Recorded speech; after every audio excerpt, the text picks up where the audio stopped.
we're live. Hello, VOD. What the? Okay, there we go. Hello, VOD gang. This is a chill stream day. Chill stream day. Let's see.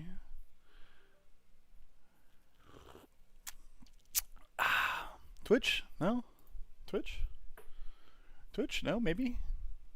Ah, yes, here we are. Okay, let's go real quick. Alright. Cool. And then to the Discord. Let's see. At here. Surprise! Hello, Goddard. Hello, Tapman. Surprise. Chill slash vibe and chat OSRS stream. Hello, Penguin. What do you mean you're late? You're first. I'll be doing some hunter while catching up with you guys. Come say hi. Super laid back. How's it going? How's it going? Alright, let's see. Cool. Hey, I want to make sure you're cool with me making... Yeah, hell yeah. As long as they're tasteful, go ahead, Tapman. I think it's cool. I appreciate you, Tapman. And if they're... Drew already... Oh, wait. Hey, YouTube and Twitch. Can you guys do me a solid? Try and look for emotes. Drew said that they went live yesterday. I haven't looked yet.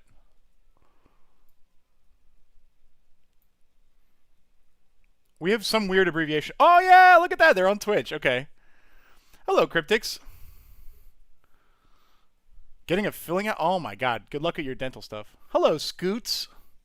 Yeah, we got emotes on Twitch. I don't even know how we would look. I feel like I know we had... How the hell do we even do YouTube emotes? We have YouTube emotes too, I think. Someone can figure that out. Be good. What's the adventure plan today? I have been off-camera mining for so long. And hello, Vincent. Hello, DJ. Blind. Hello, Cal Ember. So many people have been in our other streams being like, Ryan, how's agility going? Ryan, how's this other stuff going? And, hello... I did escape RimWorld, yes. Hayden, hello, Niz. Hello, Manmoose. No. See, everyone's asking. So, you had no idea I played? I'm on my final arc to finish my Iron Man account. So, I saw all you guys messaging in like all these random streams, and I literally was about to sit down and clock in for my Hunter grinding. And I was like, I might as well just go live and chat with you guys. Thanks for your subscription, Mr. Moose. He's back. Good luck, that's huge. Thank you. I'm super close. Like, that's first thing I want to do. Maybe actually we should get to the content first, and then I can grind while I'm talking to you guys about it. Let me move the chats real quick so I can see you guys. One second. Alright. So, I'm going to go get set up for Endgame Hunter. Surprise stream. Yep. Endgame Hunter is certainly content. That's for what? I could do contracts, which is what I was thinking about doing, but for those of you who don't know how this works, you can, after you've done the Monkey Madness quests, 1 and 2, you can just go do whatever you want in the Monkey Land, and I will show you the peak, the pinnacle of gaming that is Endgame Hunter, which I'm super excited. Step 1, we need bananas, because it's monkey business. So we go to the banana store, put them in a basket. Go to the banana store, put them in a basket. Don't worry, I'm gonna go to the banana store. I'm gonna put them in a, and then I'm gonna go to the banana. I'm gonna put them in the. You guys might know what's coming next. I'm gonna go to the banana store and put them in the basket. What's kind of funny is when I was looking, I didn't check if this world is good, but yesterday when I tried this out for the first time, I was looking for an open world. Someone fucking bought all 1,000 of these bananas, which is crazy. Yeah, I've heard about the Bones to Bananas tech, but honestly, like, I just cannot be asked to make the tabs myself. This is pretty easy, too. And then collecting shit. I think I'm going to put the bananas in the basket, if you guys didn't know. Hold on. I'm going to put the banana... Hold on, we're almost done. Hold on, chat. Hold on. It's high-octane gaming. Hold on. Look at the clicks. Oh, my God. And then, this is where it gets different, guys.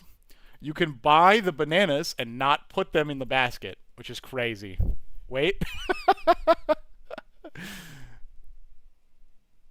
It does work really well as a sports anime, I agree. Where are you putting them bananas? In the basket. Yeah.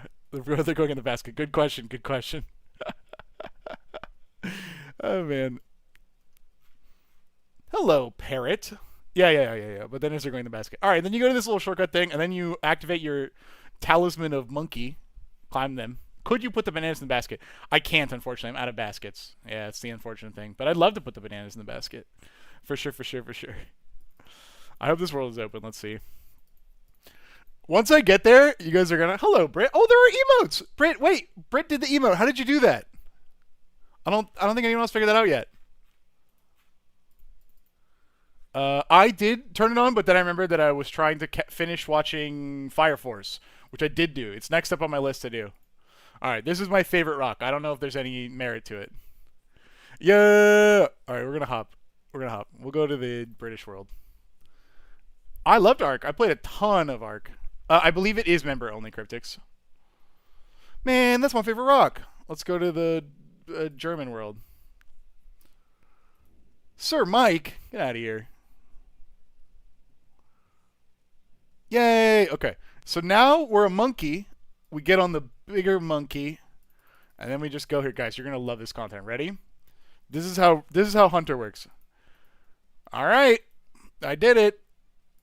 That's it. And now we sit here. You would think, can I put more traps up? Nope. We just sit here. That's it. Rune crafting has been the worst by far. I fucking hate rune crafting. Oh my god. All right. Now we can chat. Oh, guys, look. There's a monkey. Hold on. What? And no XP. Let's go. Are we getting an edging collector box opening when it releases? Probably. Oh, shit. Shit. Hold on.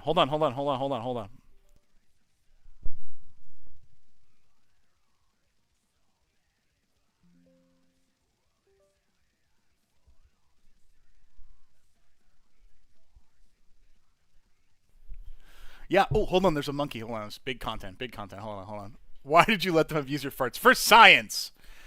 Chat. What's this? What's this, chat? What's this? Huh? Thank you, Jacob. What's this? Huh? $10,000. Honestly, maybe 40 if we're lucky. Yes, it is. So, by the grace of Mr. Charles himself, yes, by the grace of Mr. Charles himself, he has given me more, by which I mean I broke into his house and stole them. Thank you, Spiral. So Drew, I don't think Drew knows that I have them. So maybe we'll stream that one of them during our like deck rating stream tomorrow, and maybe one on Friday, or maybe we'll do it on Friday night. So that'll in the next couple of days. You guys are here. You guys know. Can we see the stats? Of course. Hello. I'm getting real close. Where's the frozen fart? It unfroze. We just couldn't. The chocobo's in there. He told you. So I'm fucking close for rune crafting, dude. This shit has taken so long. I'm 120k away from 98, and then agility is 470k from 99. It's just these 3 skills and I'm done. Again, I ask, why is the monkey riding an Eldritch Horror? Well, it's like part monkey, part Eldritch Horror, so there's like a whole storyline. So basically, this guy is me, and like he's like a ninja henchman assassin guy monkey. But you kill him, and then you take his body, and then you get a talisman, okay? And then you get some crazy magics to become the ninja monkey guy, which is cool. And then there's like a ninja crazy scientist gnome thing who has this whole laboratory of horrors. But it's cool because like you can use it because you killed him. You know what I mean? So like it makes perfect sense when you think about it in that way. Could you freeze the fart? I'm not spoiling the video. What if Matt tries to unemploy you again? Well, don't forget I have a contingent offer. If you guys saw the video, as long as I at one point pull the serialized, I'm unfired forever. It is a demonic monkey. Yeah, they're demons that combine a bunch of stuff. You're blessing me with the power of bursting good showboat. Thank you. It's not that I forgot about the collector boxes because chat like those 2 collector boxes are like what, more expensive than my computer. Like it's like so much money. They're like in a literal safe. So it's like, yeah. But it's not that I forgot. It's that I need to stream with Drew, and we are already doing deck rating and deck review tomorrow. Yeah, if you guys don't remember, tomorrow is deck rating, deck review. We're gonna do that at 6 p.m. And there's a bunch of stuff. Dude, Spider-Man is not gonna sell like Final Fantasy. There's no way. Yeah, this is such a fucking drop.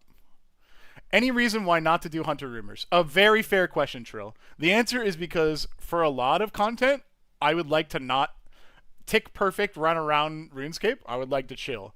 The XP for Hunter contracts is definitely better, and to be honest, some of the drops are pretty good.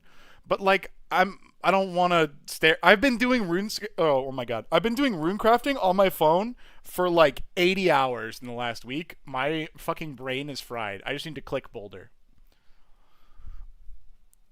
No, I also love Spider-Man.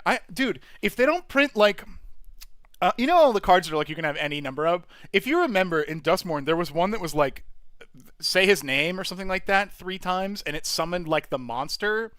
And it was like the monster was fine. It was like a 9/9 haste trample guy. It was like look in the mirror. If they don't make one of those, that's fucking J. Jonah Jameson going more pictures of Spider-Man. And if you like get 3 of them, it summons a Spider-Man. I'm gonna fucking explode. Okay, I need more pictures of Spider-Man in my life. Okay, sorry, I just ranted really hard. Let me catch up on chat.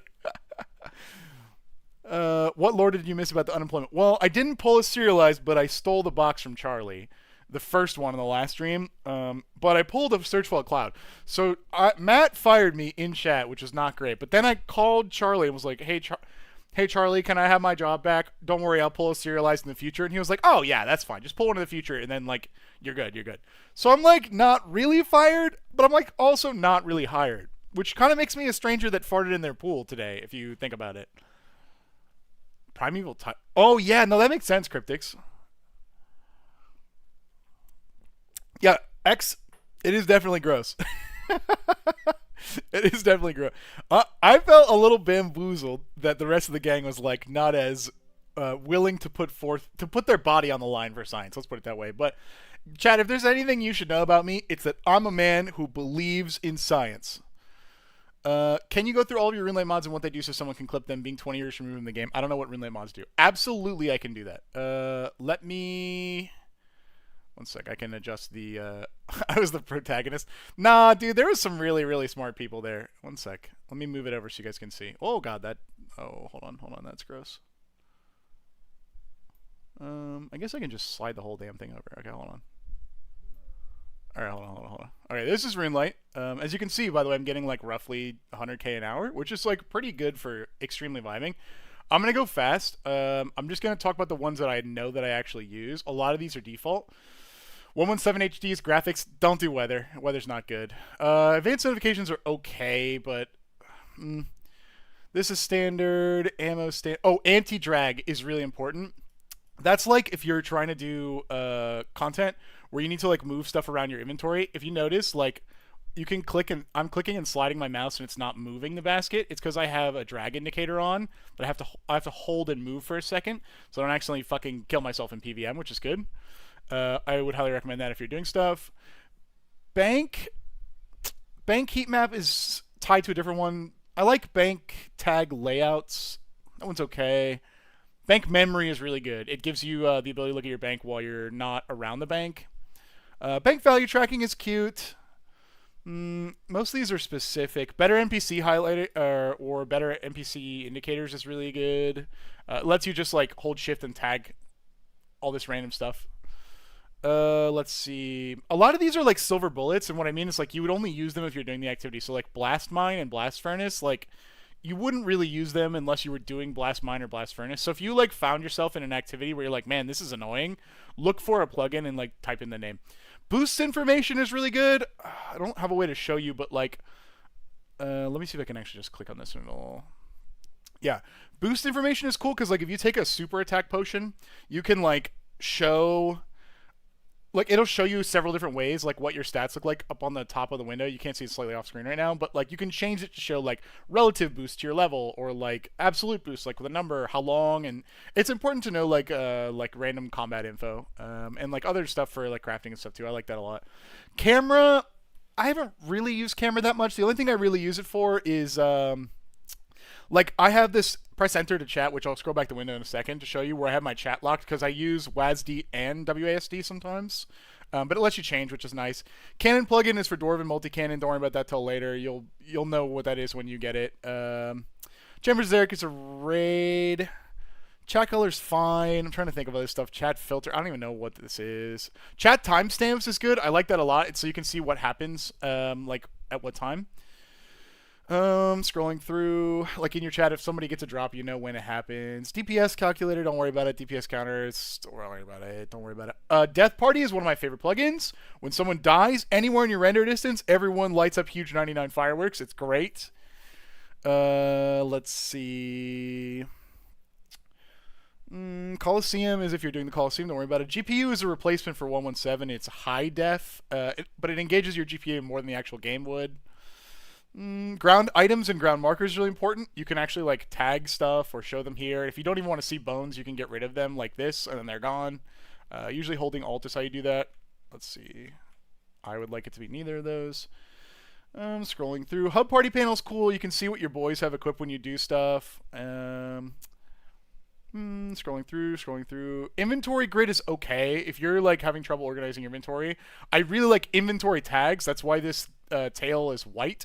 You can make items different colors. So like, if I like useless items, I will tag in white so I know that I don't care or I can drop them. That's what these do. I really like these, especially when you're learning. Going through quick, sorry chat. Key remapping is fine, but what you really want is menu entry swapper. We'll get there in a second. Line of sight is good if you don't understand how combat works. This is what my character can see. It's extremely like nitty gritty, but like notice I'm engaging with this artifact or this object. I can't see what's behind. It's important to like know that to hit something over here, my character would have to run around the rock, but I do not leave it on. It's annoying.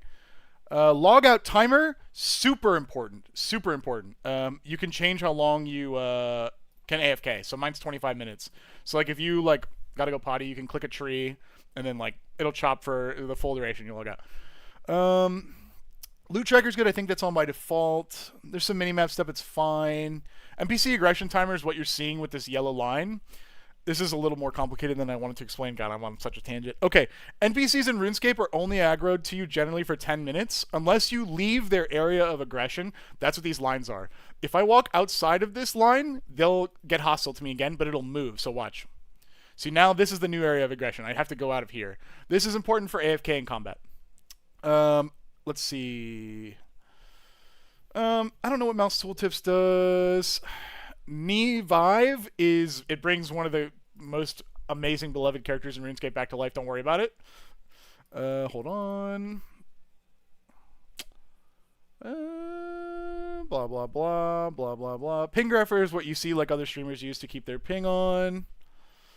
Let's see. Where's menu entry swapper? Hold on. Did I go past it? I did. Menu entry swapper and menu entry swapper extended is how you change. Right now, left clicking this is how I fill a basket. But if I don't want it to be fill a basket, if I want it to be like use a basket, I can swap by holding shift and right clicking what it actually does. So I could make left click drop these if I don't want these anymore. This is menu entry and menu entry swapper extended. There's a ton of those. So like for example, my cape, my left click option is to teleport to the desert, but that's only because I swapped the normal one, which is just to remove it. So it's so I can teleport fast if I'm in combat. There's other implications for this, like scaling and stuff that make it a lot easier. Quest Helper is the absolute goated MVP plugin of all time. It really does everything for you. It's really good for quests. Get it for sure. Resource Packs is like a UI thing. It's fine. Rune Pouch does some swapping that you can do with menu entry swapper mostly. Shooting Stars is really good. Didn't you have a auto drop burnt food? No, you can't really auto do actions, but you can swap them so left clicking them drops, so you can just click them instead of like using them, which I think is the default behavior. Shooting Stars is a crowdsourced plugin, which if you find a star, it will tell everyone else where it is, which is good because it means it works the other way for you. You can click on it and you can go. Like this is what it looks like. I have mine off right this second because I hadn't set it up. But I have 99 mining. Back when I was doing it, that way you can like go figure out where all the stars are in RuneScape. It's really easy AFK XP. Skill calculator is default, I'm pretty sure. If not, that's a really, really good one. Status bars, I think that's... Yeah, I really like status bars. It's at a glance status that you can see right here. I think that's good. Menu entry swapper and menu entry swapper extended, Yorka. That's so you can hold shift and right click these and tell it what the default behavior for clicks is. If you haven't done the gauntlet yet, don't worry about it, but the gauntlet plugin is really important. Tile indicators and tile packs. Okay, you see how you can see like a blue square where I'm standing? I believe that is the tile indicator plugin. Here. So RuneScape is a horribly old game where you are not actually where your character is. So if you look while I'm running, the blue tile is actually where I am, which is not where my icon is in any way, shape, or form. What's important to know is that the game, when it's calculating like the floor's lava effects, it will hit you where that is. Hello, Bubbin. Sorry, I'm in the middle of a grandstand. I apologize. I will finish this up just so that they can have it to clip, and then I'll go back. It's important to know for like things like bombs and the floor's lava, and so change it so your true tile is shown. That's what this is here. You can also change to highlight the hovered tile. A lot of people have that. I don't really care. I just do destination and true. That's great. Tile packs, however, is if you're doing a new activity. So like let's say I was doing Inferno. This is tile packs. I can type Inferno and it will import ground markers for you. Is there one for Monkey? No. And those ground markers will look like, it'll be like, you can hold shift to do this, by the way, and you can mark the tile, and it'll be like, labeled tile will be like, scary tile, don't stand. And like, you'll import all those at once from the community, which is really cool, because that way you can kind of get an idea of what's going on. I can't show that to you without actually being there. Let's see, let's make sure. Time tracking is good. I think that's default. It shows you like when things are up. Tombs of Masquerade, if you're doing it, do it. Wikisync is really cool. Wikisync is, if you go to the wiki, if you enable this plugin on like, I don't know, like birdhouse runs or XP per hour things, it will let you look yourself up on the wiki website if you have that. It's really good for leagues, but it's not that good for me because I'm mostly done. World Heat Map is one of the coolest plugins I've ever had. Once you have it on, it will hold like the data of where your character runs, and at any point you can spit out a generated heat map of the world to see where you spend your time in RuneScape. I love it. World Hopper, I don't know if that does anything. That's about it. Okay, let me move the thing back over. And then I will catch back up on chat. Let's see. All right. I think a plugin does exist for that. Let me catch up. Apologies for the delay. Let's see. All right. Nile is fantastic. He was a really nice dude. Although he kept insinuating that I don't have lactose intolerance, which, to be honest, I think I've cured, so he might be right. Let's see. I'm excited to see... Well, that's true, Trill, your comment about the renderer, but at least they have Runelite through the Jagex launcher, which feels like a healthy compromise. Is there a plan for the next inscription stream? Yes, definitely Saturday. I don't know what you mean by enhanced graphics. I'm already using 117 HD. That is like the HD plugin. Or at least one of them. Group Tileman, I think there is a plugin. By the way, if you guys don't know how plugins... I should have done this first. This was stupid. Hold on. Here's the plugin menu, but if you don't see one here that you want, it's this. This is external plugins. This is what it says. External plugins are verified to not be malicious or rule breaking, but are not maintained by Runelite developers. They may cause bugs or instability. So they're verified to not be malicious. They get code review for that, but they could crash your client. Like, that's really what they're saying. So use at your own risk. If you're doing something here and you're like, I don't know, is there a Tileman plugin? Ta-da! And then look, here's Group Tileman plugin. So yes, there are those.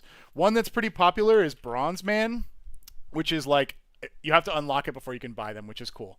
So there are tons of plugins, even like a Rainbow, like makes things rainbow, including loot beams, because seeing the game clearly is for noobs who don't know how to play the game. I forgot about this fucking plugin, dude. I'm gonna install it real quick. This plugin is actual. Oh God. All right, well, that's stream now. That's stream now. Let's see what else we can. Hold on a second. Hold on a second. Sync color highlight self. Why not? Oh yeah. Oh yeah. You need this to play RuneScape. Mark my words. You need this. Let's see. NPC same. Fill the tile. Yeah, let's fill the tiles. I don't even know what that does. God, I can't wait to. Oh God, I clicked something. Object highlight. Oh yeah, we can highlight objects. Mark object. Object highlight. Oh wait, where'd it go? Oh, it's a new object because there's a trap. Yeah. Yeah. Let's go. Let's see. Loot beam. Sure. Yeah. Mouse trail style. Party mode. Oh, baby. All right. Well, this is the stream now. I'm sorry, guys. Let's see. Duke Rave. I saw that one. That one's nonsense. What did that say? Duke lights may not return to normal after disabling. Holy shit, that's funny. All right, let me push this back so we don't have to see the plugins anymore. We just get more game. Hello. Okay. Let me catch back up on these. Transition. Cool. Let me scroll through Twitch real quick. Wow, you guys have been busy. Let's see. I also agree that there's no way Spider-Man can hold. I just clicked to disable the trap. Can hold against Final Fantasy. That said, I feel like he's more widely beloved. A precon for the elements for Avatar would be insane. Yep, yapping about the setup. Thank you. You do these from like 92 to 97. I'm probably going to do them for most of the contracts when I feel like playing. Manmoose says, I feel like RuneScape foreshadowed VR chat furry life. Something about sitting with a monkey demon makes me feel sorts of ways about things. Would you like to expand on that? Do I have the crab replacer? I don't think so. Hello, Tal.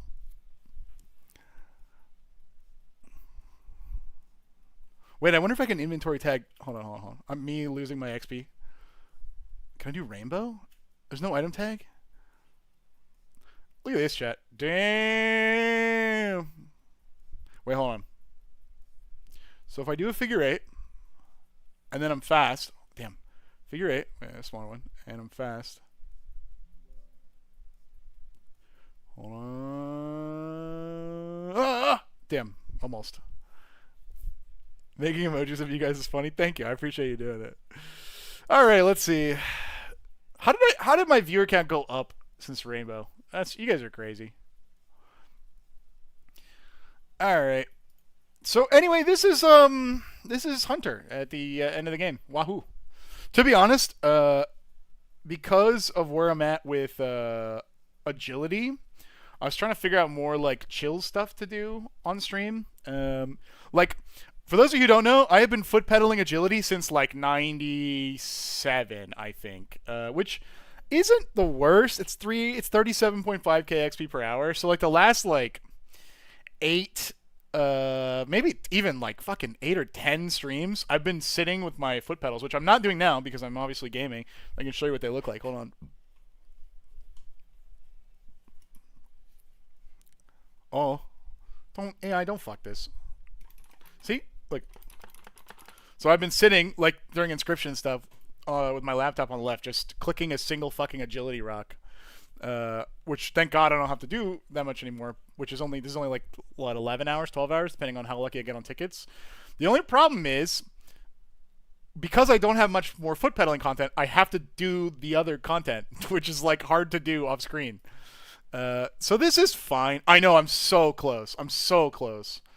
So this is hard to do off screen. Belle Delphine would encourage you to sell those over time. I mean, they're getting pretty nasty. I'm not gonna lie.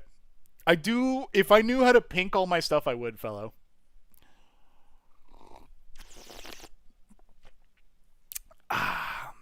This is peak content. Hold on, let me get maximum view of this. Wow. Yes, sir. You know what has brought me incredible joy, though, is watching the WoW streamers play this game recently. Oh, God. This is so visually disorienting. Making cuts to a deck is hard. What deck is it? Please, dear God, paste it. I would love to help you.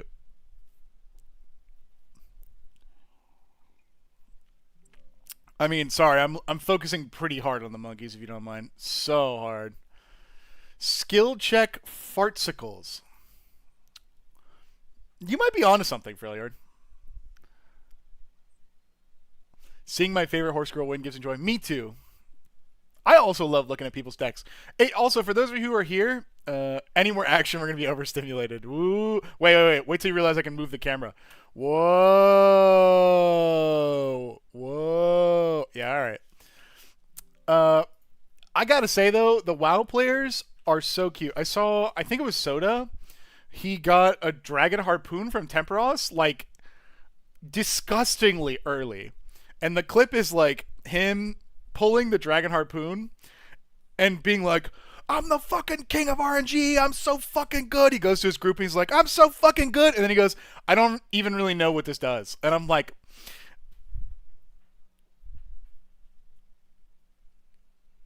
it's so cute, dude. It's so cute.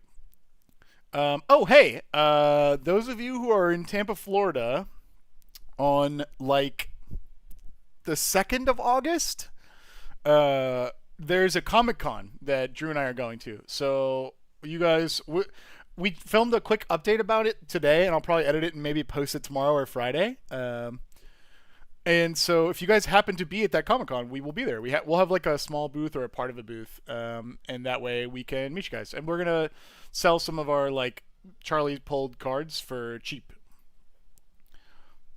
No, I'm not crushing your nose with a rock. It's this ninja guy on top of the demon. It's only a 9-hour drive on my way now. Ideally, Bubbins, this would be us doing more cons. There's like, it's like Tampa Convention Center. It's like a huge convention center by the water, I think. You just started your first hardcore Iron Man playthrough, Zaraki? That's sick. The bane of hardcores is the RuneScape servers. So, do you know what escape crystals are, Zaraki? I don't know how fast you can get them.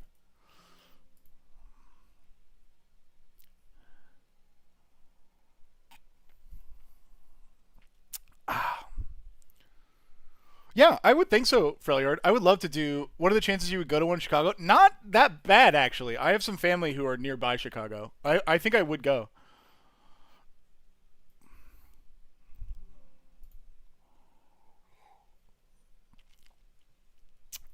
But ideally, this would be more. Shit ton of guys are starting. Okay, cool. It's like, it's not perfect, Zaraki, but having a crystal that can get you out if you DC is really important, I think. Destiny 2. I luckily missed that game, but so many of my friends playing, and obviously including Charlie and the gang.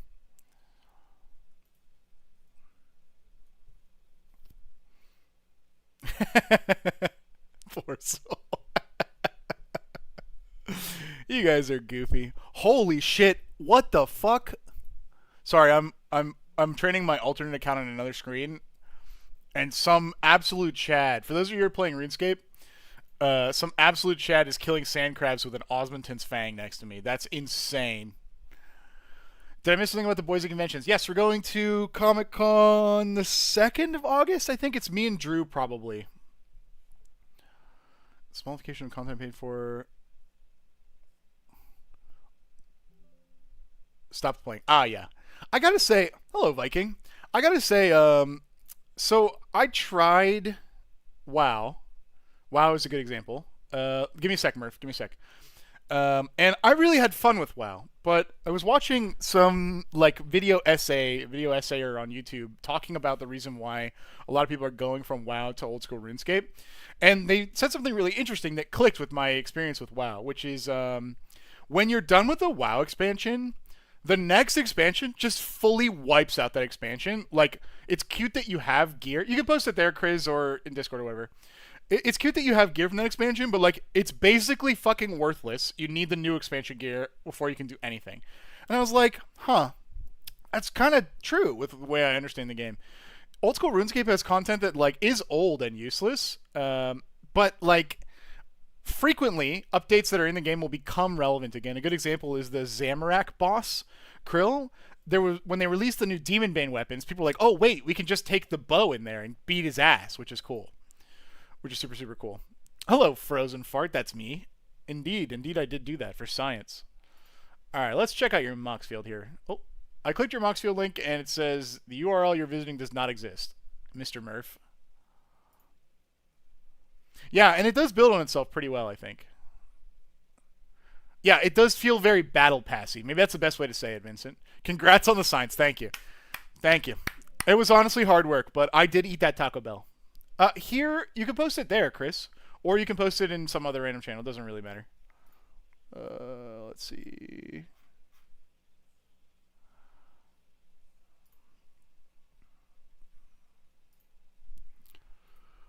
Proper lateral progression into... You know what's actually super good? Oh, I got a hunter level. Oh, fuck. That's gaming. 96. Huge. You're right about the progression. You know what's fascinating is, like... For those of you who haven't played Leagues, which is the temporary game mode, first of all, when that happens next, I will be jamming like 300 hours of that content. I fucking love Leagues. But one of the coolest parts about Leagues is I think like a lot of like PoE seasons, I don't know about Destiny so much, but it's like you know kind of the goals and you can plan out a route.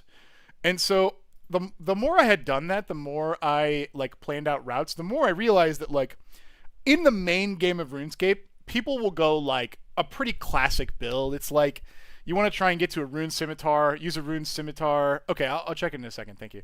Use a rune scimitar, and then you can get to like a dragon scimitar, and then a whip, and then like at that point, you know, it's onto the big stuff. And there's like a classic thing, but then you realize that like there are other ways to get around that progression. Like a rune sword is almost as good, and so it does feel like you're kind of like building a little bit of a pyramid, and you can go sideways to make it work, which is cool. Hello, Norman. I love seeing your adventure today, by the way. Good job.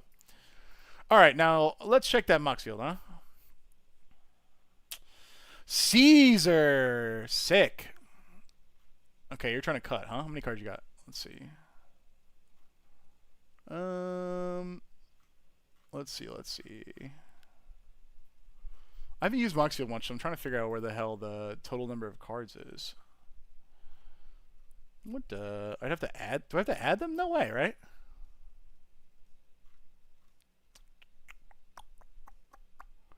Let me move this to main screen so I can still see you guys in chat. Hold on.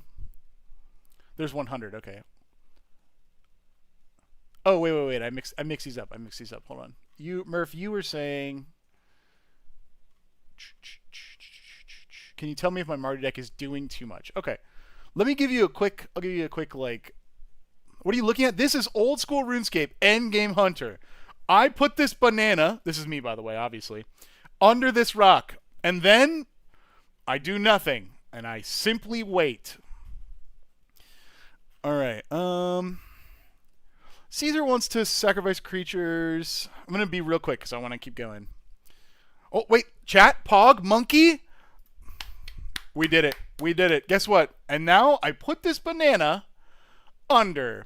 Maybe, fellow. I think I'm probably going to keep foot pedaling during like the inscription stream, and then use it to get 99 at Falador. I'm taking a super quick look at your Caesar deck.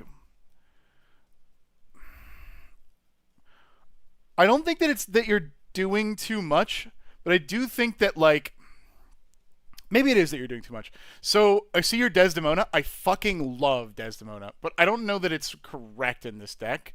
Like you would probably want. There are plenty of other like legendary token makers or like revival guys that feel better. Like maybe even like an you have one of the Aleshas. Maybe even the other Alesha. To be honest with you. I do see. There's plenty of good cards in here. I see. Okay, I'll say it this way. I've got it. What in the Zontet? Yeah, this is content. Here's what I got for you, Murph. You definitely have good cards in here that can get wins, but when you draw your 7 cards, you're going to see different versions of this deck and need to win in different ways. If that's okay with you, I think the deck is fine. If you really want to consistently do the same thing, then I think that you're going to have trouble with this because you're going to end up needing to like learn. Is it possible to get a little cut on the screen that shows your other screen? Yeah, we could, although I was mostly done reviewing the deck after that. Let's see. This is indeed RuneScape. See an 8-8. Yeah, this is very chill. Hello, Zynic. Hello, Waffle.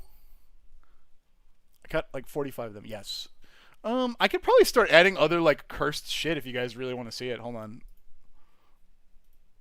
How do I even? I have to what? Get another window capture. Let's see. I was thinking about EOE leaks. I think that's fine. The only problem is, hold on, Scratchfall. The only problem with EOE is that like there's not an easy good place to have them all, so I'd have to stream my whole screen, which I don't mind doing, but my monitors are so fucking big that everything is the smallest shit ever. So it's like I have another monitor that I've been using for like high performance streams. I would have to stop stream, plug in a different monitor, and do it that way, which I just super don't want to do. There's more up here than I thought there was. We can do Edge of Eternity. Hold on. Let's see. Subway Surfers. Hold on, I can probably finagle a like Edge of Eternity Scryfall page with my monkeys in the background. One sec. Probably want a about profiles. Let's see. Default release stream. Okay, open in a new browser.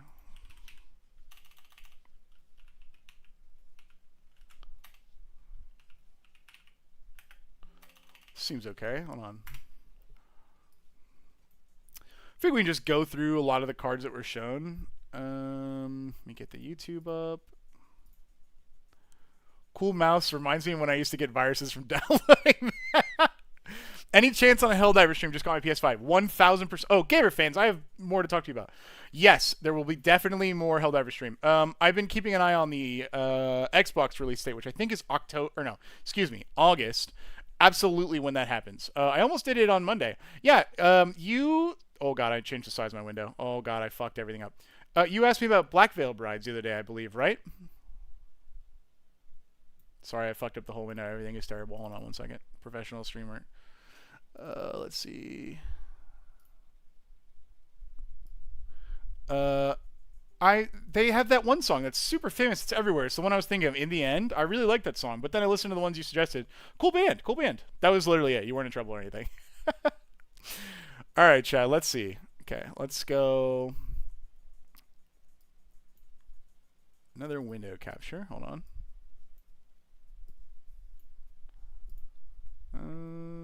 Edge of Eternities. Put this up here. Weird resolution. Okay, that's not bad. Okay, here's Edge of Eternities. I believe you guys can see that now. And then we can get a tiny window for RuneScape. Hold on. I gotta make it small. I must make it small. Monkey. this is so fucking cursed. Do we need the right side of the screen? Hold on. Something like this? Oh, yeah. Woo! Gaming. What does that even look like? All right. Okay. wait. Why do you catch monkeys? It's like 100,000 XP an hour for doing literally nothing. Every single one of those pickups is 1,000 XP. All right. Let me scroll through chat real quick. D&D? I'm absolutely going to try the Del Boss next week. I need the bracelet. I have the Timican Shadow. We'll scroll through some leaks in a second. Duke older Raven Guardian deck. Why take him out because he's too expensive? Would you slot him back in? Cut the dice rolling. Let's see. Duke. Oh wait, we have Scryfall on this fucking screen. You guys can go alongside with me. Scryfall. Duke older. Raven Guard. Who is this guy? Okay, Mr. Raven Guard. He's a 6-mana Boros. Being a comment to another target creature you control gets haste and Myriad. Yeah, I would cut him. It feels a little slow. Like, what's the there's a pterodactyl I play in my Tifa deck that feels a lot better than this guy. He's a lieutenant. Let's see. Do. 6 mana is a lot. I super agree. All right, where's Tifa? Don't make me go in the damn folder. Okay. Italian Tifa. There's a 3-cost pterodactyl that I think is really good. Skyhunter Strike Force. Oh, it's melee. It's not Myriad. Damn. There's a cheaper guy that it's like a 4-cost. Let's just go to Scryfall search. It's like Myriad. He's like a 4-cost white. I don't remember what it is. He gives everything Myriad if you have your guy, I think. Hold on, I almost didn't monkey. Tabaxi Toucaneer? No, this isn't it. He gives. Let me think. They should make a Boom Beach card. Hello, Jarny. Good to see you, bud. I see ya. It's like he gives everything. It's like another creature Myriad. He's in white. Let's see. Hang on, I gotta click the rock. Hold on, I gotta drop these tails while Scryfall's loading. Quick. We could make the stream title Edging Till Eternity, but I feel like there's a better one. Wait, why is this not searching? Search, you bastard. Okay, I guess Scryfall just doesn't want to work now that it's on camera. That's kind of messed up, brother. Scryfall? Hello? No? Nothing? Scryfall? Anything? Internet till eternity, I guess. Maybe I'll just pretend I'm typing something else. Does that work? No? Surely there's not 8 million. Oh. It's gonna drive me nuts. I'm pretty sure. Okay, let's try it this way. I'm pretty sure it's 4 mana. Pretty sure it's in white. I'm pretty sure it's 1 white mana and 3 generic mana. I think it's this. Strifle is definitely be struggling though.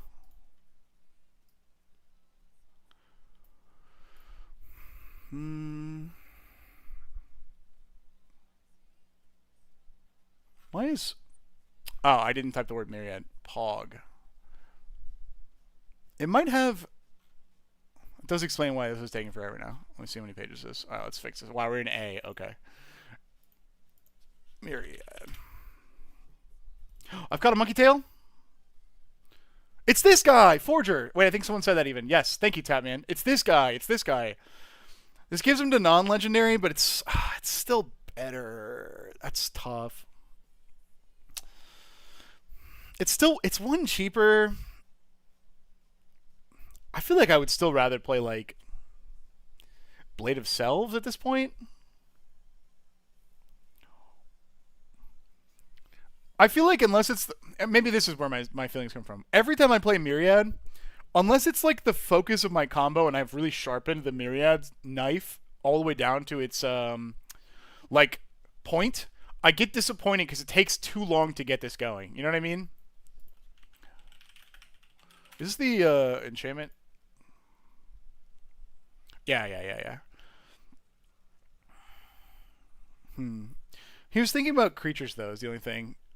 Because it's in the Caesar deck.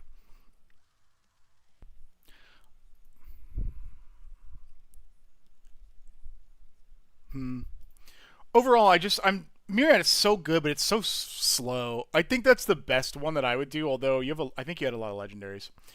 All right, let me catch up on chat real quick. Oh, monkey. Thank you, Bubbins. I appreciate it. Who was the commander? It was Caesar. Let's see. Since there are turns in this bird deck dropping upwards of 10 lands, should I put Tifa even though it's not on theme? Tifa belongs in every deck, but it's kind of like Soul Ring, where she's just the obvious include for every deck. So give her, time. Give her spotlight. Let her have her own deck. You feel like Myriad is on the same level as Frank Horgan. Seems really good, but it is too expensive for the slot. Yeah, that's what I'm saying. I think I would rather just have something that like could make guys convince them to ban Soul Ring a little bit. Thank you very much, Kobe. I saw your comment, by the way. I saw your comment. There were a few you commented on that video. I recognize a lot of names. Thank you. I appreciate the support. All right. I feel like somebody asked me something else and I missed it. Someone asked a couple of things, like what are early good training as far as melee, and then what things should you do right away for Iron Man. A super classic early to mid-game goal that people generally kind of know they're going to do at some point is a quest line called Recipe for Disaster. Recipe for Disaster is how you get like some of the best gloves in the game, and they're really good. And so a lot of people will aim for that first because like how it works is there's like 6 to 8 subparts. I forget the number, and every single one involves you doing a quest line for one of the people. So like one of them is like a hero. Oh yeah, Fellow's got a good point. There's an old school RuneScape Iron Man guide. If you could do that as well. But I like the recipe for disaster is like something to aim for because you can kind of look at all of them and be like, oh cool, there's like a hero of Varrock. Like let's see what his quest line is like, and then you end up like following, like you have to like kill the demon and like join the heroes guild and join the legends guild to free him, and those are like kind of cool like early mid game goals. A lot of questing and like some stat goals is kind of nice too. And then someone asked what you should train on as far as melee. It's honestly really funny that you mentioned that because I'm actually training melee on my alt right now. I guess we're adding another window capture. Hold on.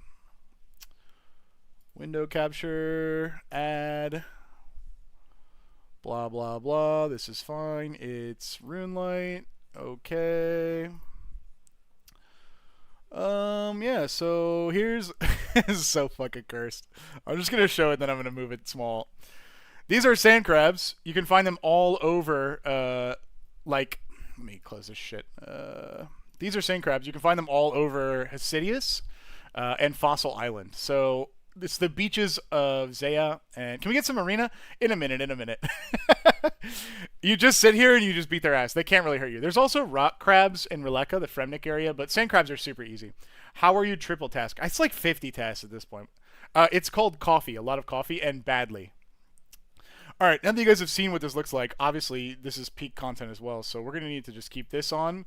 We'll make this smaller, and we'll put it like right here. Okay, perfect. All right, we've truly got a stream going. Is this what you guys wanted? I have music on, yeah. You just can't hear it because I muted the volume of my game, or my desktop. Okay, let me just move. Hold on, I just got to move this stuff around so you guys can see it. Yeah, perfect, perfect, perfect, perfect. This is great stream content, I think. All right, let me keep scrolling back through. Okay, we can do some spoiler time now. We can do some spoiler time. ADHD dream. Oh, hold on. I gotta make sure we're good. Okay, cool. Hold on, banana time. One sec, banana time. We can talk about the spoilers. One sec. I gotta put the banana. Okay. All right. Let's zoom in a little bit on this Scryfall so you guys can see some stuff, and then I guess I can move myself to the right so you guys can see more of the cards.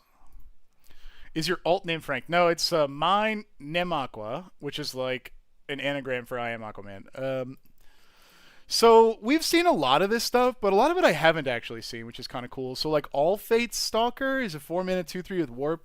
When it enters exile up to one target non-assassin. That's interesting. Assassins matter tribal. Hold on. Banana. Okay. Until it leaves the battlefield. Okay, so this is a pretty... oh, this is actually so cool. So because it's warping, it will come in, it will go away, and then you can bring it back. So you can warp your own guy, because it's not non-opponent, or it's not an opponent thing. It's a... yes, they have the lobster. It's like you could blink your own guy with warp, like slow blink, which is cool. And then you can like take their guy when he comes in forever. That's kind of really cool. Yeah, multi-use in a blink deck, I agree. Now, the Esteli, I believe that's how I'm saying it correctly. Such fucking cool art, dude. Holy moly, cool art. So I love this whole Solar Angel thing. I'm actually surprised to see... oh, and someone mentioned stream idea. We do the extra pre-decks for EOE. Sounds fun, actually. It sounds fun. But I was surprised to see Angels come back here. Like, I was expecting maybe a new typing, like Celestial or, I don't know, Stellar or something like that. I'm happy to see Angel because it means obviously the cards can slot back in other stuff. The Dominion bracelet is cool. It looks pretty evil, to be honest. This card is definitely based off of Karmic Guide, though, right? They're both 5-mana angels that bring something back from the graveyard, but one has Echo and one has Warp. I think cards like this are super cool that, like, give homage to cards that came before, if that makes sense. They are Celestial Bodies, yeah. They just aren't the typing, which is cool. I'm an evil Magic player, so it's fitting. Damn, I had respect for you. No, I'm kidding. Every table needs a villain. I super genuinely believe that. Holy shit, they just reprinted Banishing Light and it's common? Chat, this is a super awesome budget removal piece. I'm so happy to see this. This, I think, was originally printed in Theros? Like when I started? Yeah. This is like when I started. This card is just fine. It's just a good card. It just does stuff. I love this card. A null's getting a reprint? That's sick. This is fantastic. I love this a lot. Infect Princess. Hey yo. I've seen a lot of these in our Discord. Thorn and a few other people jam them up like every day. This is a fascinating removal for me because I kind of thought they would move away from farewell effects, but like they didn't. Like, granted, I can't pick everything, right? But they did make it cheaper because farewell is 6, right? So exiling all creatures and spacecraft, it isn't artifacts, it's not enchantments, but it is like Murph. Murph said, "Oh wow, the 6 copy of Banishing Light. This standard rotation. Daring today, aren't we, wizards?" That's true. Weaker Sunfall is fair. I'm surprised. I thought we were gonna not see mass exile effects, but here we are. Here we are. That's actually a fair point that they've started putting in Destructible more stuff. Oh, chat, hold on. Content. Look at the tiny RuneScape screen. I gotta move because my sand crabs are unaggroed. Hold on. I'm moving. Okay, cross the line. I'm running back. I'm running back. Here I am. Woo! Hold on. Banana time. 1 second, chat. 1 second. Okay, put the banana. Sick. Look, I'm here for it. I think it's a good commander card. I do definitely think that there are a lot of times we need to have the ability to exile. It's just surprising to see another one. Cosmic Ray and Zenith. Okay. You cast a second spell on each turn. Choose one. This was interesting to me because the two options are make 2 guys, sick, put a 1/1 counter on each creature you control, sick. So, obviously, great effects. A 2/4 at 3 is interesting stats for this kind of thing. You would figure go wide would be like a more aggressive stat line, but this blocks really well. I'm actually really happy that they did this. Our spacecraft, we'll get to that in a sec, Murph. It's like Spelldar Retreat for spellcast. Spelldar Retreat for spellcasting. Yes, I'm happy they did this because it means for a standard environment that this is coming right after. It's coming right after Dragonstorm. So like there already was a bunch of stuff in Dragonstorm that wanted to flurry. I'm surprised they didn't call this flurry because like that's the thing, right? But it means that like that archetype gets some support and they like flavored it in universe. It's cool. I think it's great. Yeah, I just realized I'm actively doing hold on, the monkey escaped. 1 second. Flurry would have been the move, yeah. Okay, sorry. Hold on. I just accidentally dismantled it real quick. I'm panicking. Hold on. I gotta get more. Guys, my banana count is low. 1 second. Hang on. We gotta make this bigger. Obviously. Hold on. We'll just go. Okay. Hold on. We gotta make it a little bit here. Hold on. You know what? Oh wait, I can live in the RuneScape. Oh, I'm in Runelite. I'll move it over. This is great viewing content. I think. Hold on. Let me just. There we go. Now we can all see everything. That's good, right? There we go. Perfect. I agree, Murph. I agree. I love Lander, dude. Lander is so cool. Hold on, banana. 1 second. I gotta put banana real quick. Okay, there we go. I guess I'll just make it so the top row is what we look at. That way, you guys. Hold on. Let me just. Hold on. We'll just make it to the top row is what we look at. So I'll just put sand crabs over here on the bottom row. We don't need to see the bottom row. 1 second. There you go. How about that, huh? Perfect. There we go. Okay, cool. Sorry, I just said, hang on, there's a banana. I gotta put the banana real quick. Perfect! Wait, hold on. Can I reach? Which? Oh, wait. The arm is eating my rock. My rock, the arm. Chat, help. Monkey. Alright, I just gotta keep an eye on this. Dual Sun technique. Target creature you control gets double strike until end of turn. It has a 1/1 counter. Draw a fucking card. Wizards! White does not need the card draw. It's so good. You're doing the soy jack. Yeah. Wait, what direction is this? Right.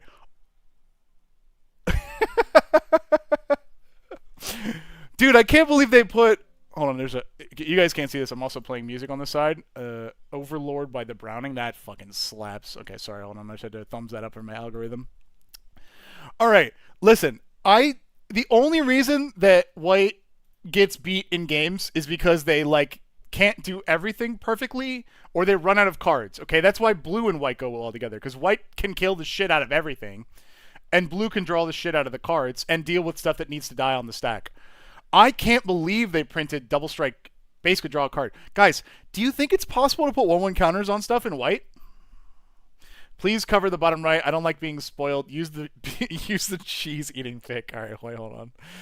I think there's what did you guys post that in Discord somewhere? Let's see. Did you put that in membership? I'm trying to figure out where the fuck you guys put that. Why is there Charlie with the Hyrule sword? What the fuck? Hold on. Oh, I can't save the stickers. Hold on a second. Hold on a second. All right, one sec. Cheese.jpg. Thanks. Okay, hold on. Just go to OBS real quick. I'm so glad that you guys want to do this real quick. Hold on. I'm gonna just open that up, I guess. Yeah, hold on. Oh, banana. Hold on. I got a banana. 1 second. Just got a banana. All right, here we go. Okay, here we go. I got a cheese pick. Hold on. I'll just go ahead and share that with you guys as well. Let's reset the banana. I'll add window capture 48, I guess. 1 second. Oh, we can just go image. Fuck it. We'll just go image. Let's go get the download cheese. Great. All right, cool. There we go. Just perfect. Hold on. Okay. There you go, chat. That's what you wanted, right? Hello, Lumberjack. Lumberjack, you picked like a really funny moment to tune into stream. There's like a lot going on. Perfect now. Okay, thank you. Wait, can I? Hold on. Hang on. I want to go visit myself. Oh, fuck. Hold on. I'm on top of myself. 1 sec. Wait. I can't get the burrito. Wait. The very normal hunting stuff. Yeah, this is Endgame Hunter right now. I'm doing Endgame Hunter. This is what it looks like. Hold on, let me go back into the Hunter screen. Sorry, you're right. Here. There we go. Much better. All right, where was I? Oh, sorry. I got to put a banana on this thing real quick. 1 second. Okay. Oh, yeah, we were doing Magic Stream and spoilers or whatever. That's true, Bubbins, but I'll save that for your dreams and my nightmares. All right, where were we? Emergency eject. Destroy target non-land permanent. Its controller creates a lander token. For those of you guys who haven't seen landers, let's see, 1 second. You're having too much fun with this. Let me have it. Are we quad monitoring right now? No, I have 2 massive monitors that look horrific because you guys can't see the music. You can't see the 2 chat windows. You can't see my Discord. You can't see OBS, and you can't see my file browser. And you can't see the program that makes the background go away. So add all of that to all these windows. It's horrific. Look, 3 mana destroy a non-land permanent is already amazing, okay? It's amazing. Hold on, a banana. So the thing about that is if they put it at sorcery speed, I'd be like, meh. But rather than like powering it down, and we can't see the browser history. No, you can't. If you put it at sorcery speed and power it down, I'd be like, I would still think it was good. But rather than that, they made it instant, and then they gave you a clue that instead of drawing you a card, gets you a fucking land. That's crazy. That's insane. The black single creature remover. Yeah. We're gonna get there, Murph. Listen, I got a lot of Hunter. You're trying to make your first RimWorld mod? What are you trying to make? I love RimWorld. Oh, that's so cool. But they get the lander, not you. Its controller creates a lander. Thank you, Suitor. I misread. Sorry, it's crazy that I missed something here. Its controller gets a lander. Can we do anything with that in this set? I know that there are several punishment cards that like do damage when artifacts do anything. I just don't know if they're in this set. Let me think about this. So this obviously is precedented by Generous Gift and Memories of Nibelheim, by which I mean Stroke of Midnight, which gave their controllers a 3/3. Or, you know what? I actually really like this. This lets you get an artifact if you want it, or kill something that you don't care about to get ramp. I kind of like that a lot, actually. It's like a weird sack outlet. This is kind of cool. Can you pose for a screenshot of this peak stream? Hold on. Yeah, hold on. Hang on.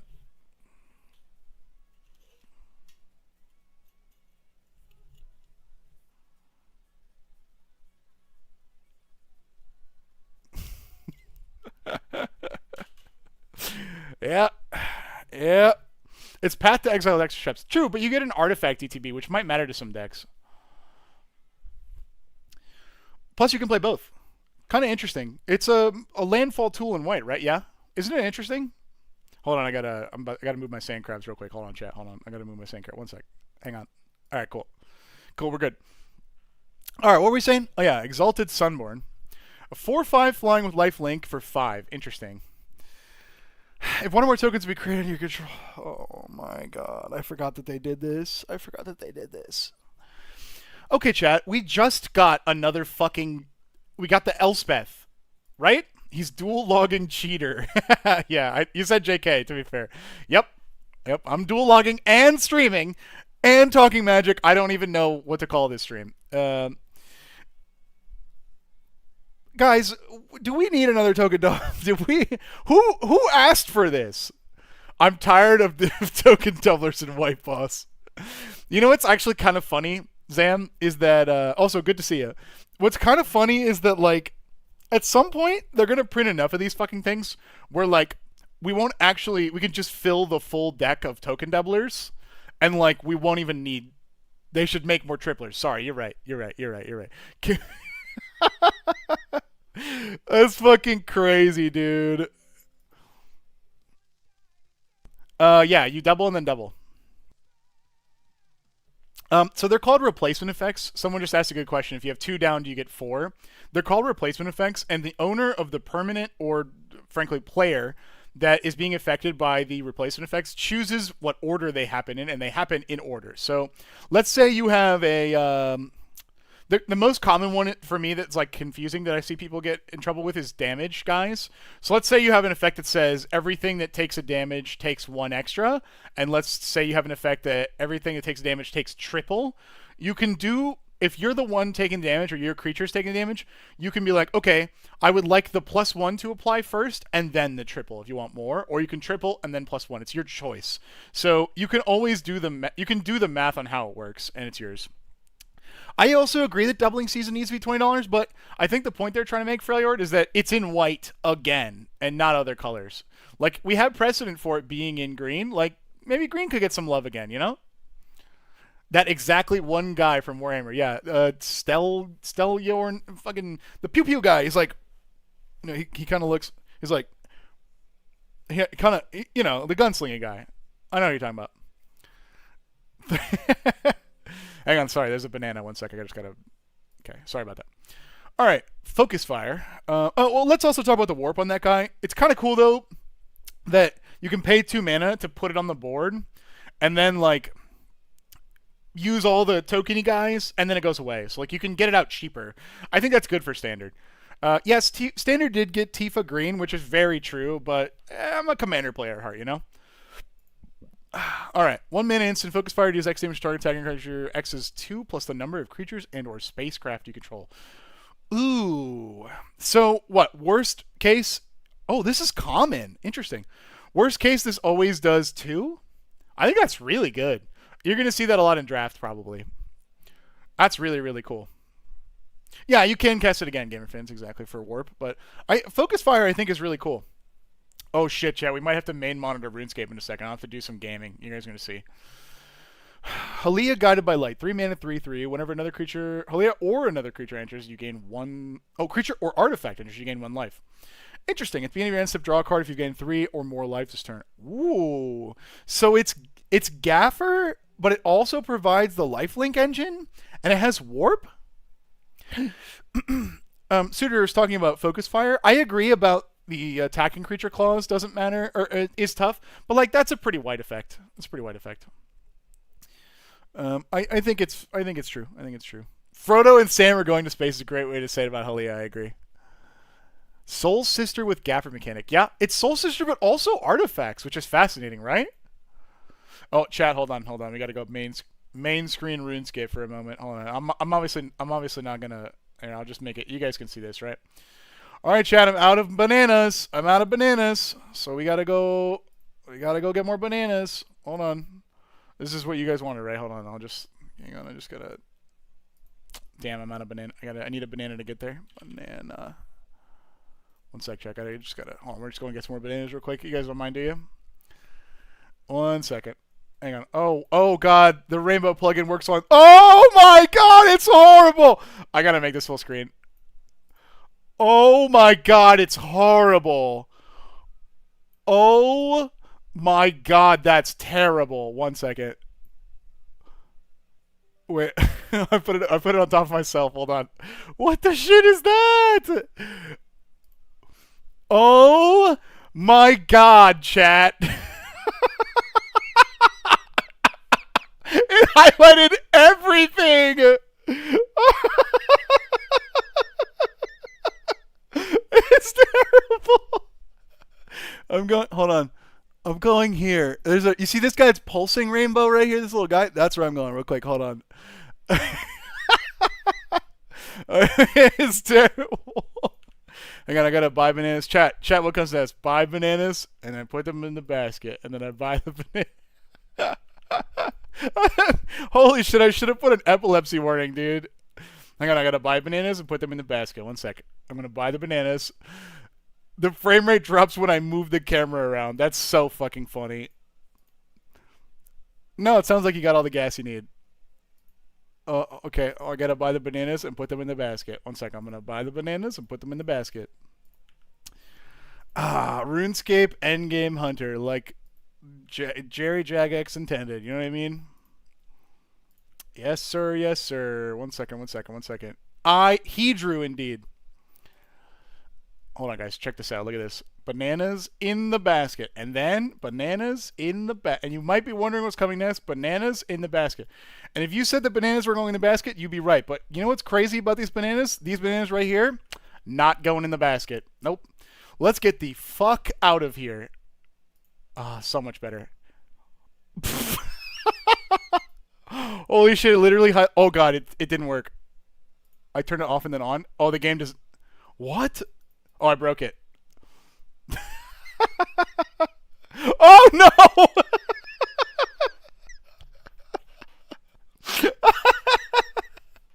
Holy shit, get me out of here, dude. Oh, thank God. Just a couple of rainbow boys. What is that? Oh my God. My computer's so mad. Are there legendary crabs I could use as my commander for crab tribal? Maybe bird? Yes. Someone actually, at the end of our stream last time, Cherix is a legendary crab.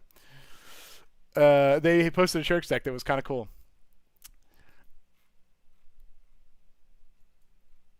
Oh, man. You know what's kind of interesting? This is the door I need to go to, and it's not rainbow. What does that say? I don't think all the rocks were rainbow before, were they? Oh, I guess I never zoomed out, huh? Hang on, let's just go grab the monkey real quick. 1 second, just grab this monkey. Alright, there we go. And we're back to the rock. Simple days at the rainbow rock farming. Okay, sorry, where were we? I think we were talking about magic spoilers or something. 1 sec, let me just put myself back in the RuneScape real quick. Alright.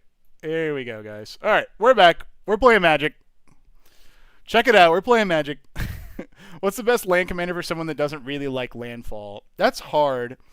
If you're okay playing lower power or budget, Oboon is kind of cool.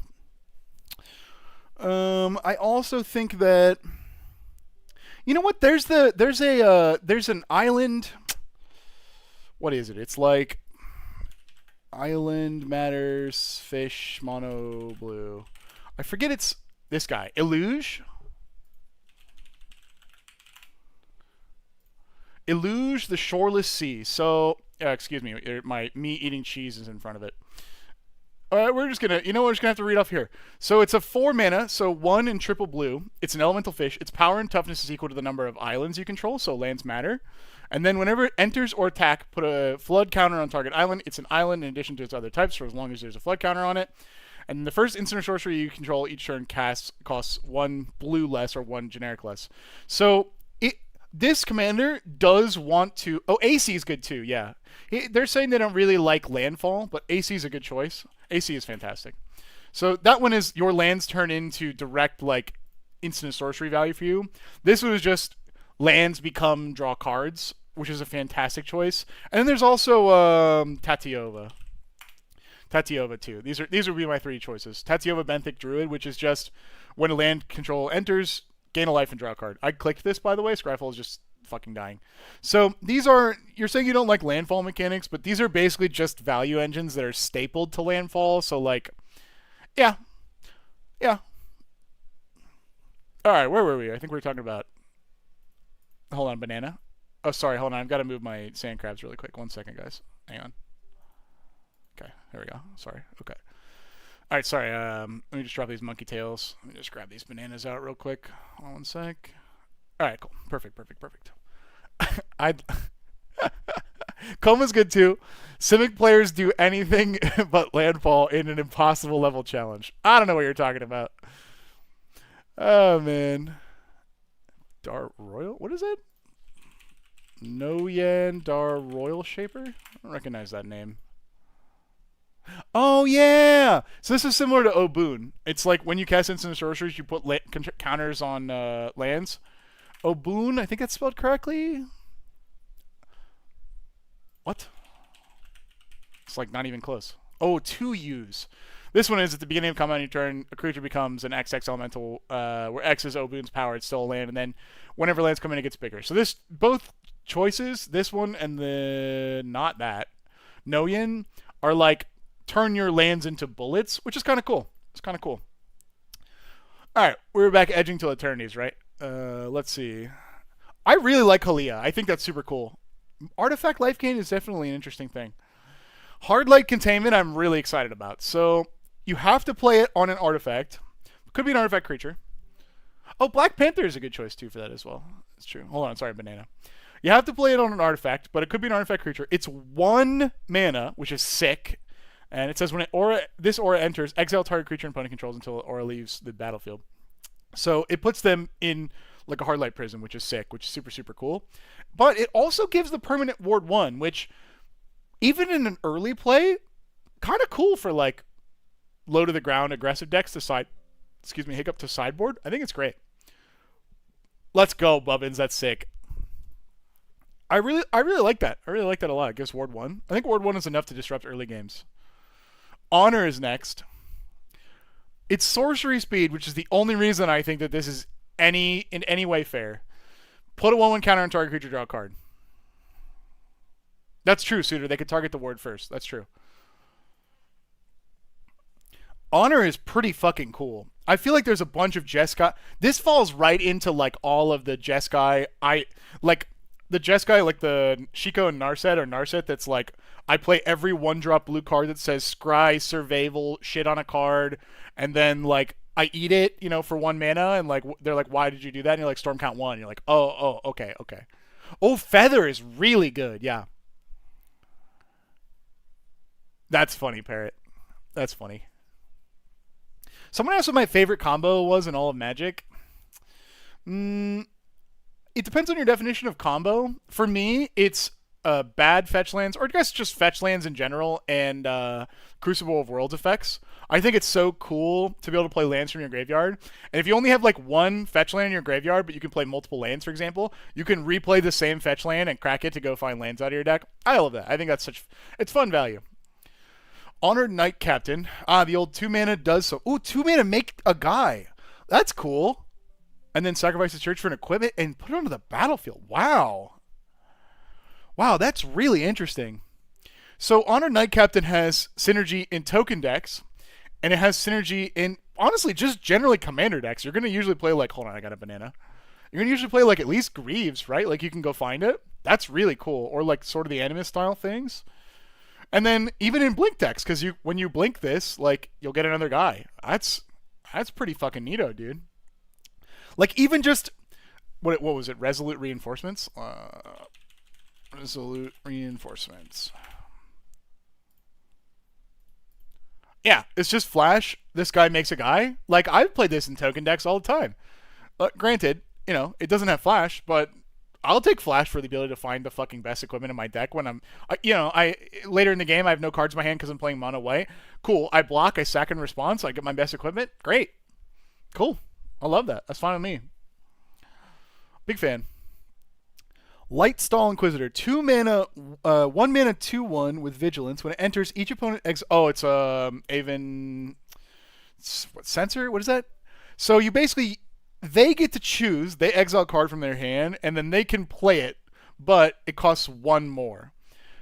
Oh, it's not even non-land, so okay, it's a cool tempo card. A 2/1 Vigilance is interesting. You have it in your Arabella deck. Seems good. Seems good. Yeah, Magic Guy is right, by the way, about your bear deck, Bubbins. Secret Lair Bearscape for sure. Oh, sorry, banana. 1 second, banana. Gotta put a banana up. I am late, but what is going with the Ryan eating image?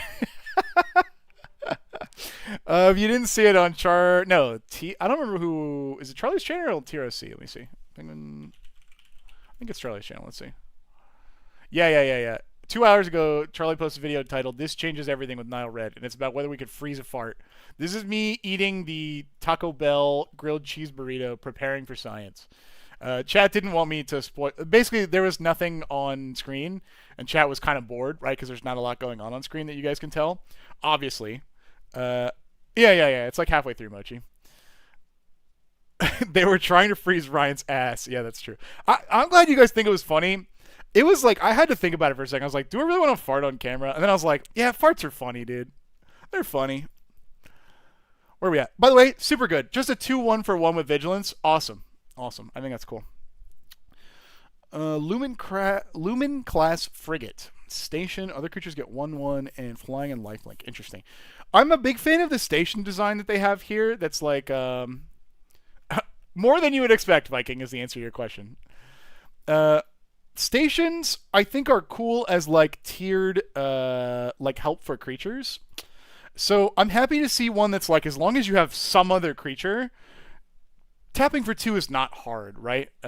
If so, like with the guy up here, Lightstall Inquisitor into a Lumen class frigate, great. This is almost assuredly actually why they printed this with Vigilance, because you can play this on 1. Yeah, gamer fans. So the story works like this. You play Lightstall on 1. He's a 2/1 with Vigilance. You pass. You go to next turn. You cast this Lumen class frigate either in main 1 or main 2. It's fine. But either way, you attack with your 2/1, and then after you attack with your 2/1 in main 2, you tap to basically crew this station. Hold on, banana. 1 sec, banana. Hold on. Hang on 1 sec, banana. Okay. After you've crewed the station, which is the station mechanic, you put basically counters on it, charge counters specifically, equal to the crew value. So in this case, our guy has 2 power. We'll put 2 station counters on this, which we can do before combat if we want to unlock the effect, which you can do here, which would give other creatures +1/+1. So probably you play this in main 1 then. You would... No, you'd still want to attack. Yeah, they count as counters. So you would attack, you'd play this, and you'd crew after you get 2. And then next turn, you'd have the +1/+1 effect. If you kill the creature, it's fine. The charge counters stay on station. And then to get to 12, you could proliferate, yes. And that's why the Jeskai Precon, the face commander, is the 3-mana 3/3 that proliferates when you tap. It's for this exact reason. You station, and then you proliferate. Exactly. White Weenie, and this is an anthem. Exactly. And the cool thing is like, it sucks that it's at sorcery speed, which is what you guys are generally saying in chat. I agree. But, like, you super have to do that for balance, right? Like, I super think... Like, imagine if you had Vigilance, you attack with, like, let's just say 4 1/1s, right? Like, 4 1/1s. You attack with all your Vigilant 1/1s, which we've seen a few Vigilant guys. And then you pass. You could hold up all of your blockers, wait for your opponent to let it go all the way back to you, and then before their turn ends, go, okay, now I crew all of my stuff. Sorcery speed means you can only do it at a time that you could cast sorcery, which means during one of your main phases. So you have to make the choice. Hold on, banana. Sorry, banana. 1 sec, banana. You have to make the choice to tap them on your turn, which means they can't block or can't be used to tap for effects in other way, shape, or form. So it's like I have to power down early on. What the hell even is proliferating a charge counter in universe? Probably like in the context of a wizard duel, I would say it's like Dragon Ball Z powering up, right? It's like you just kind of scream and then you have more of a resource. But I feel like there's so many different kinds of counters that you proliferate. Like, I feel like if you're proliferating like poison counters, it's some kind of like dark magic spell or something like that. That's funny, Freljord. Yeah, like 3/1s are good with stations, I agree. Did they not make human astronaut type for this? I don't think they made astronaut type. Yeah. Oh, sorry, Chad. Hold on. Banana real quick. Hold on, banana. Okay. Whew, sorry, that was close. Whew, hold on, I gotta get some more bananas on my. Yeah, you guys don't mind if I just. Oh shit, hold on, I gotta put one back. All right, Lux Knight Breacher. By the way, if you guys didn't read the lore for these like warriors, there's like one magic post that talks about like who these people are, and the only thing that I remember is that like they called the actual weapon like a gladiator, just the weapon, not the person carrying. Hello, Big Jim. Not the person carrying the sword. The actual sword is called a gladiator, like a gladiator, but like gladiator, right? So I was like, so if the sword is called a gladiator, does that mean the person holding it is a gladiator because they're an eater, like a gladiator or a warrior, and it's a gladiator, which sounds. Oh, hold on, I gotta move my sand crab. 1 sec, I gotta move my sand crab. 1 sec, you don't mind if I just move my. 1 sec, hold on. All right, cool. Big Jam, you chose an interesting stream to join. Hold on, banana. Sorry, banana. 1 second. 1 sec. Gladiatius. Oh man. Sorry, yeah, they proliferated their eaters. No, it's okay, Monkey. You can read ahead. These spoilers are out for everyone to see on Skyfall. All right, let's get to Lux Knight Breacher. This creature enters with a 1/1 counter for each other artifact. They did this with Rising Populace, maybe? Rising Populace? Is that right? No, there's a similar one that's like an angry mob from, I think, this set, or maybe Innistrad, where it's like comes in with a number of counters equal to like humans or something like that. What's with the image of me eating? Okay, hold on. There's a video that came out today on Charlie's channel where we freeze a fart. It's from that. However, chat, they were kind of afraid of seeing spoilers, so they asked me to put that there. Are you going through new cards? Yes. Where's the Coke Zero crack? I didn't finish my coffee yet. Check the Discord. Uh-oh. What did I do? Uh-oh. Oh, man. That's good. Thank you. We are going through new cards. I do owe Coke Zero for the eating picture. Wait, is there a new one? What the? Which channel, Tabman? Which channel? Oh, yeah. The history of the eating picture. I understand what you're saying. Yes, it was in the Discord. All right, what was I saying? Pinnacle Star Cage. I saw this earlier. It's a 3-mana double white, makes it hard to splash in, but when it enters, exile all artifacts and creatures with mana value 2 or less until it leaves the board. This is like a classic blue-white control tool to like deal with aggro decks, I think. It's like a mini board wipe. It's cool that it's until they leave the battlefield. It encourages people to play like artifact removal. I think that's great. I'm actually happy to see that. But for 8 mana, put each exiled card with this into its owner's graveyard, and then create a 2/2 robot artifact for each card put into a graveyard this way. Sacrifice artifact. I love this. It's better temporary lockdown. I really like it. The problem for me with all control strategies in Magic is that a lot of times people will either forget to win, or they'll have like one win condition and it will be stopped by their opponent, and then like both people are like, yeah, I guess we just kind of sit here looking at each other. Yes, for treasure, for sure. Crows, I'm working on it. There's a lot going. Hold on, banana. Sorry, Crows. Hold on, banana. All right. Anyway, sorry about that. And so this card is cool because it represents a threat and also a way to win if your win condition blows out. You know what I mean? I think it's cool. Pulsar Squadron Ace, a 2-mana 1/2. Okay. When it enters, look at the top 5 cards of the library, reveal a space card from only and put them in your hand. The rest on the bottom of your library. If you didn't put a card in your hand, put a 1/1 counter on this creature. So on its worst day, it is a 2-mana 2/3. Cool. It blocks. Hold on, banana. 1 sec, bananas. 1 sec. You don't mind if I just... Okay. So it blocks. That's cool. But also, it's like a consistency thing. This effect is really popular in One Piece, the card game. And though I've kind of slowed it down, I'm actually really happy to see more of these for like a direction for Standard to go, because it really helps with your consistency. But the slowest part about Magic, for sure... sorry, the monkey escaped. 1 sec. I just got to put the banana... The slowest part about the Magic is games is like shuffling your deck, right? So like this looks at 5 and then it bottoms, but like we're right back in the game there. I love that kind of effect. We could, Tapman. We are not done filming. We'll probably do Final Fantasy since it's been released. The question was whether we could add these cards to our Precon League decks. We'll probably do Final Fantasy since that's like officially been released. Not EOE yet, depending on when the filming is. All right. Radiant Strike, 4 mana, destroy target tapped artifact or... Oh, wait, target artifact or tapped creature, so it doesn't have to be a tapped artifact. And then you gain 3 life. Destroying tapped stuff is, like, super duper about the... Yes, we do have emotes. We have emotes. Sorry, I mentioned that. And they're on YouTube, too, if you remember. We have emotes. Destroying tapped creatures is, like, super duper white mechanic. But also the ability to destroy an artifact, too, is kind of cool, which means they're aiming at space stations, right? I think that's neat. Rayblade Trooper. Okay, so what does Mr. Beyblade have? He's a 3 mana 2/2. When it enters, put a 1/1 counter on target creature you control. Cool. It doesn't say another target, so you can choose himself. Whenever another non-token creature you control dies with a 1/1 counter, put a soldier onto the battlefield. Oh, it has warp. Later, Bubbins. This is really interesting. So, on turn 2, you can play this to just power up one of your guys. Not bad. White likes that kind of effect. And then on turn 3, you can play it and power up him or something else. What's cool is it says whenever a non-token creature you control with a 1/1 counter on it dies, create a 1/1 white human soldier token. I believe he sees himself. So it means that he can make a soldier when he dies too. No, you have fun with your emotes. Dude, I think this is going to be a great limited format. I agree. I think this looks really, really good. I think it's really, really good. Hold on, I got to get a banana out. Okay, sorry. Reroute systems. Oh, I saw this. Instant speed 1 mana, target artifact or creature gets indestructible. We already had this, which is really cool, but it's modal, and it deals 2 damage to a tapped creature as well. That's really cool, because this one doesn't say, like, attacking or blocking. It's any tapped. AT, my answer is, I never will. I mean, I do sometimes, but I will be this person. But I'm curious, what made you say that? You can't just get your banana out whenever. But I put them in my basket. They were in the basket.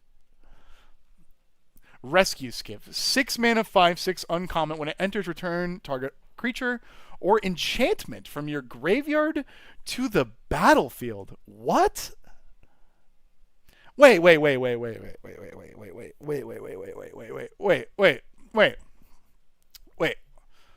Luke, good news for you and everyone else here who is here about the Precon League. I believe Jesse will have the episode to us to review tomorrow. My apologies for the slowness. Jesse was visiting us for a week, and it has been a week already with the move and stuff. But I believe that we will have that footage to review tomorrow. So I cannot imagine that this week will go by without another episode, especially because we've been slower on the releases. So I apologize, but look for that tomorrow evening, tomorrow night, or on Friday. So apologize. Thank you guys for your patience. I know that those of you who love that series were like, bro, how dare Final Fantasy take them all? But tomorrow is my guess, and if not, it'll be Friday for sure. Although, now that I'm saying that out loud, Drew and I are streaming at 6 tomorrow. It's the deck review and rating stream, so you probably won't get it till Friday because there's no way we could review during the stream. That's, like, not possible. So I would expect Friday. All right, guys, 6 mana. Take every other word off of this card. And if it's just 6 mana, return target creature or enchantment from the graveyard to the battlefield, that's already pretty good in white. And the reason I'm saying that is because I am shocked that we've seen a bunch of artifact matters cards from white in this set already, but not enchantment matter cards. Oh, thanks for the subscription, Murph. I appreciate it. This is the first one that is enchantment matters that I've seen at all, but it's also just a fully unconditional resurrection of creatures of any power, cost, or type, and enchantments of any power, cost, or type with no crewing. So, like, the blink potential of this is fucking unreal, okay? And on top of that, okay, maybe 10 is a lot to station, but, like, it can turn into a 5/6 flyer, too? Glad to have you, gamer fans. That's crazy, dude. I feel like I'm going to draft this a bunch in Limited and be like, oh, can't wait to play this, and then I'm going to lose. I appreciate it, Murph. Okay, that card is so cool. I'm hoping, please, Wizards, print a lot of this set so that this can be a budget reanimator for people in white. Please. I hope that card is under $1. I hope that we see that played a lot. I feel like it's a great effect for Commander. I cannot wait. Blink the shit out of it. Yeah, that's what I'm saying. Can we cheat that out for standard Omniscience decks? I'm sure there's a way. I haven't quite conceptualized it yet, but it's excuse me, it's an artifact, so I'm sure there's a way to do it. Okay, Scout for Survivors. Yes, that sounds likely. Wizards being responsible. I didn't say that. Scout for Survivors. 3 mana sorcery. Return up to 3 target creature cards with a total value of 3 or less onto the battlefield. Put a 1/1 counter on each of them? Wait, what is this white reanimator? Brother, I'm playing standard. What? Drew was telling me about the deck that he's been playing, like an Orzhov. Oh, and Chase too. Like an Orzhov Little Guys deck. Yeah, as an uncommon. Isn't that crazy? That's so cool. This reminds me of a Call of the Cell Dweller. Oh, it's not. I didn't like that. Maybe it's like Cell Dweller. So it's like this. Please be right. All right, you bastard. Call of the... And it's in black. You could pick 3... Here it is. Death Dweller. So this was from Ikoria, like a million years ago. Oh, hold on. Guys, sorry. I got to reset my sand crabs real quick. You don't mind if I just... One second. I'm just resetting my sand crabs. Hang on. And all right. So, Call of the Death Dwellers, 3 mana again, sorcery. Return 2 target creature cards with a total cost of 3 or less. So already it's way better. But the difference is that these guys get a Death Touch and a Menace counter, which is really cool. Which is really, really cool. But I digress. This gives them a 1/1 counter, which in this set, kind of like Raise the Past. Yeah, it goes in the Raise the Past deck that everyone's playing in Standard right now. I can't believe it says put a 1/1 counter on each of them, right? Like, that's so cool. I wonder if this will like do anything in Modern with those like 0 cost guys. You know what I mean? Some kind of like dredge or mill strategy that like dumps a bunch of 0 cost guys in, gets all 3 back, and puts 1/1 counters on them. Probably not at first glance, but I'm very curious. Okay, and then we have the flagship card that they were showing everybody for the like entire set release. Bring back 3 Tifas is crazy. But what is this? The Sarima? The Sarima? I think that's correct. This is the one that they were showing everybody. 3 mana. It can become a 5/5 with flyer. Gives tap legendary creatures indestructible. And it lets you search and tutor, which is great. Did they announce all the set cards or just the majority? I think this is just still spoilers. I don't think all of them are out yet, but I could be wrong. Look, it's fine. I'm really excited about this. I'm sure people are going to build it and play it. But we've seen this already. Starfield Shepherd, uncommon, 5 mana. Warp 2. When it enters... Oh, yeah, this guy. Search for a basic plains or creature card with mana value 1 or less, reveal, put in your hand, and then shuffle. I don't know that white, just specifically mono white, has gotten a tutor for a land and creature before. Like, this one doing both is really cool. I think you have... there's a green-white card that can do it, maybe. But the fact that it does both and you can warp it in early, it's super good.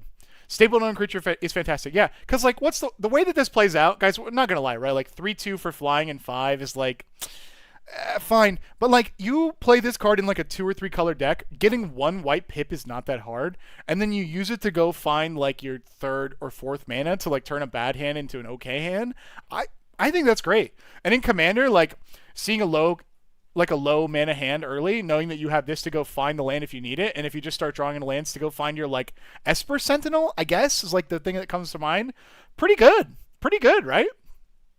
And you get to do it twice after you deploy it as a threat. That's great. That's super cool. Yeah, no, for sure. I really like that. Starfighter Pilot. What a counter you're training at crabs. Also, hello chat. This is my chat. Oh god, I didn't tell you this. I have 2 group Iron Men. The second group Iron Man is total level 1657. This is with 4 of my other buddies, and I play with them on the side. So I played a lot of RuneScape, I guess you could say. But to be honest, the reason I'm training it is because I have had 98 strength for forever on that account, and I want a banking cape.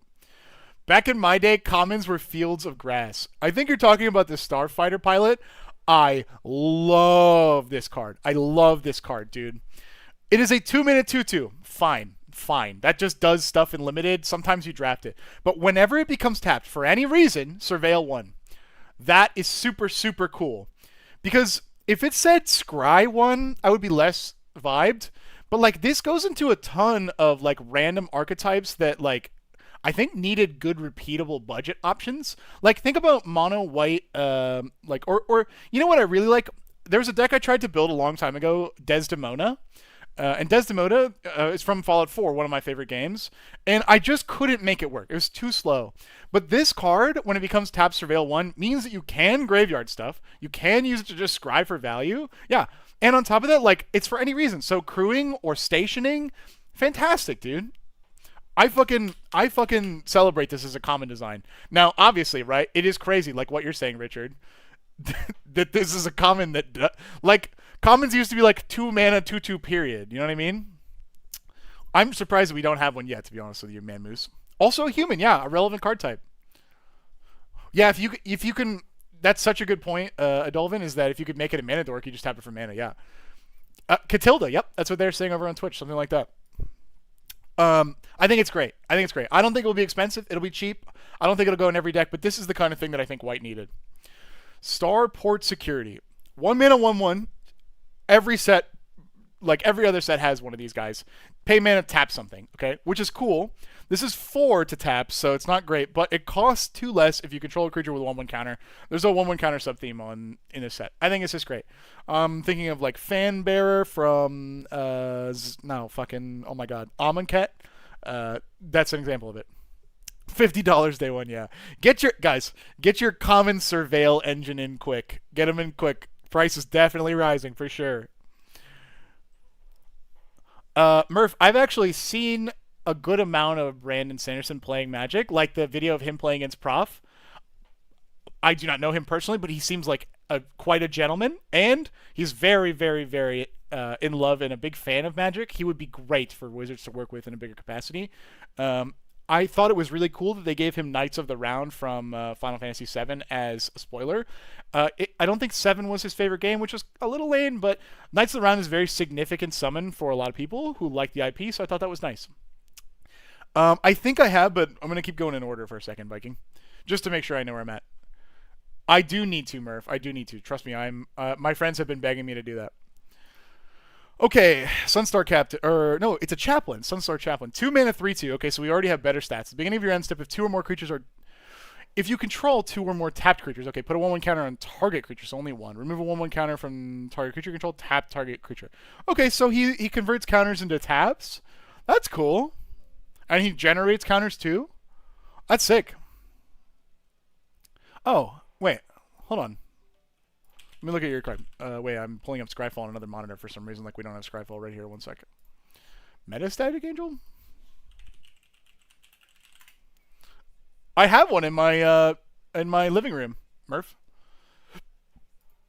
Hold on, guys. Banana. 1 sec. Banana.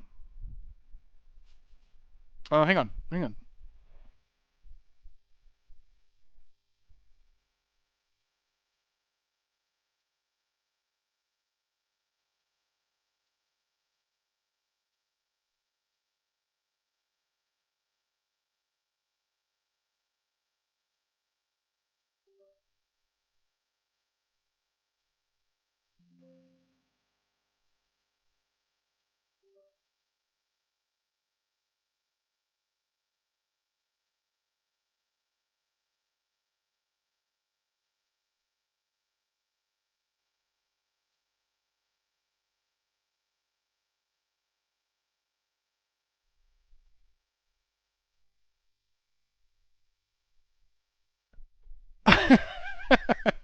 Yeah, Sadie.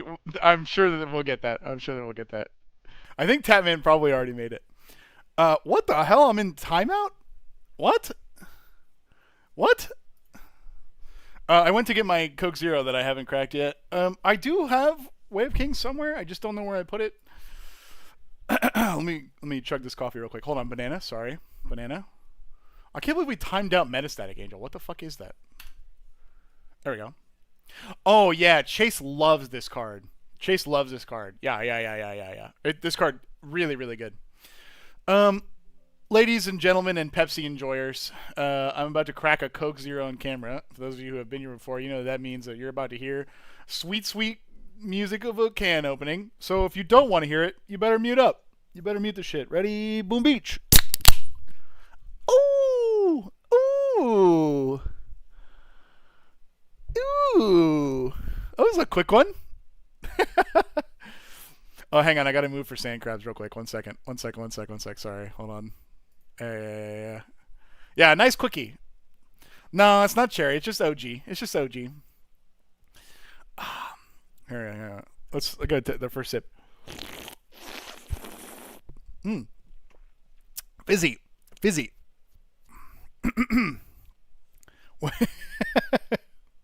he just he just linked a gif of Homer opening a duff and the house exploding in Nervous Chat. Thank you, James.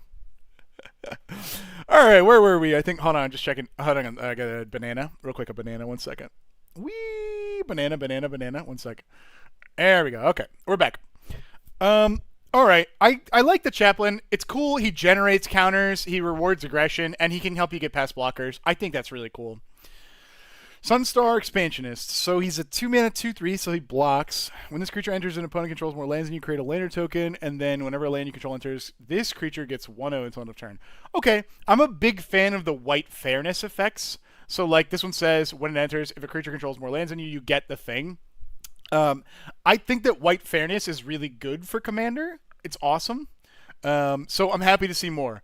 I think that this card probably won't get played in every deck, but I do think it's cool to see white kind of getting some landfall effects. I'm a big fan of this.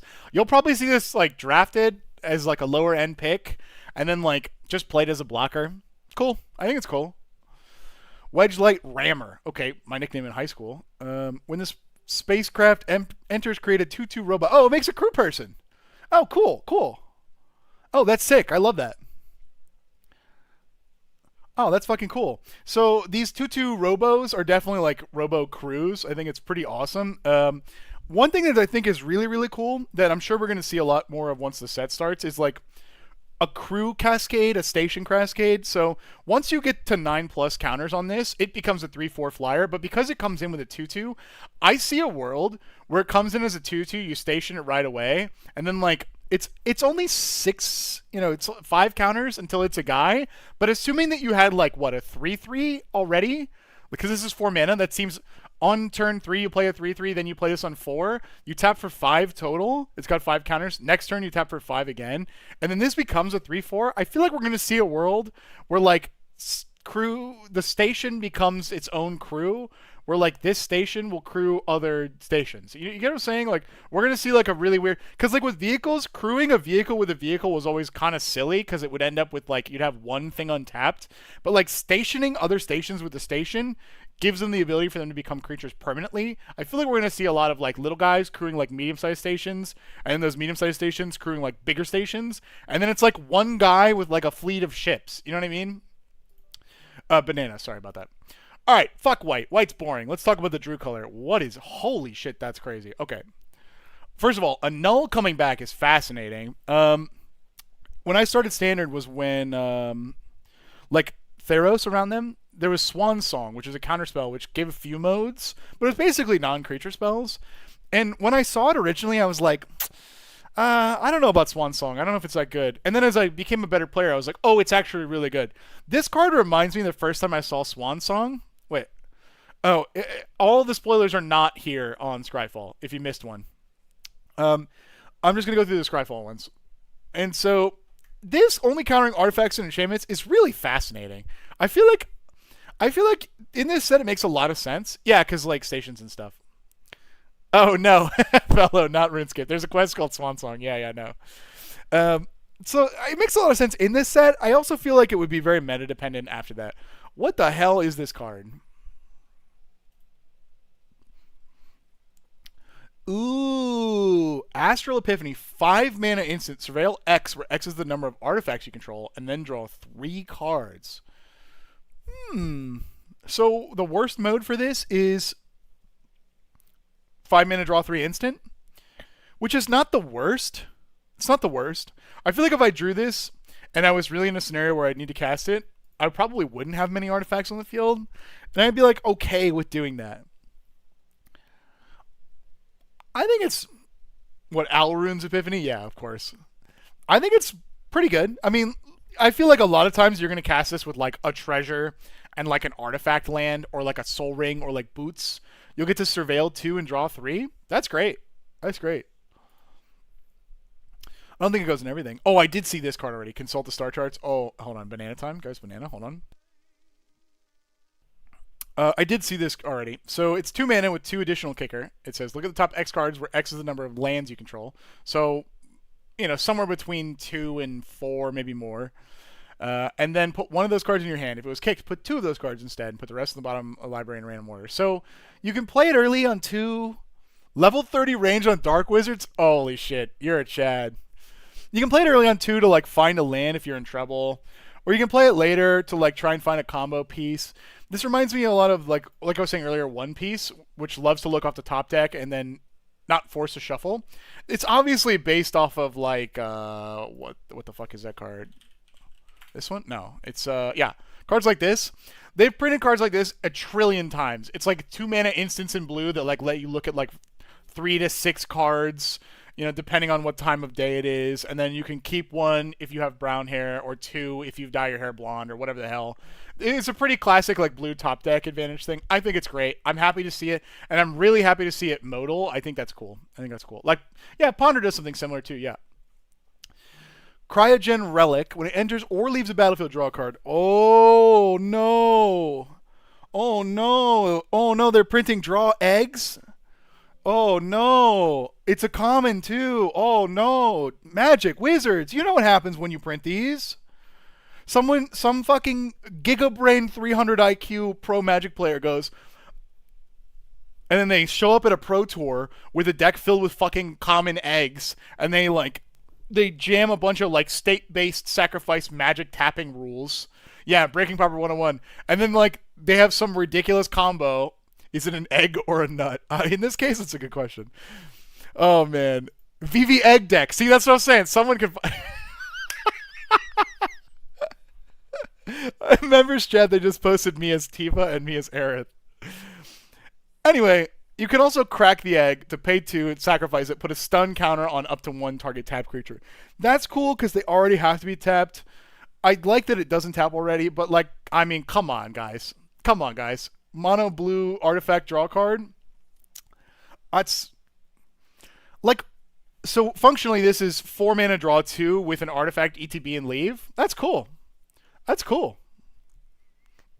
It's really cool. I really like that card.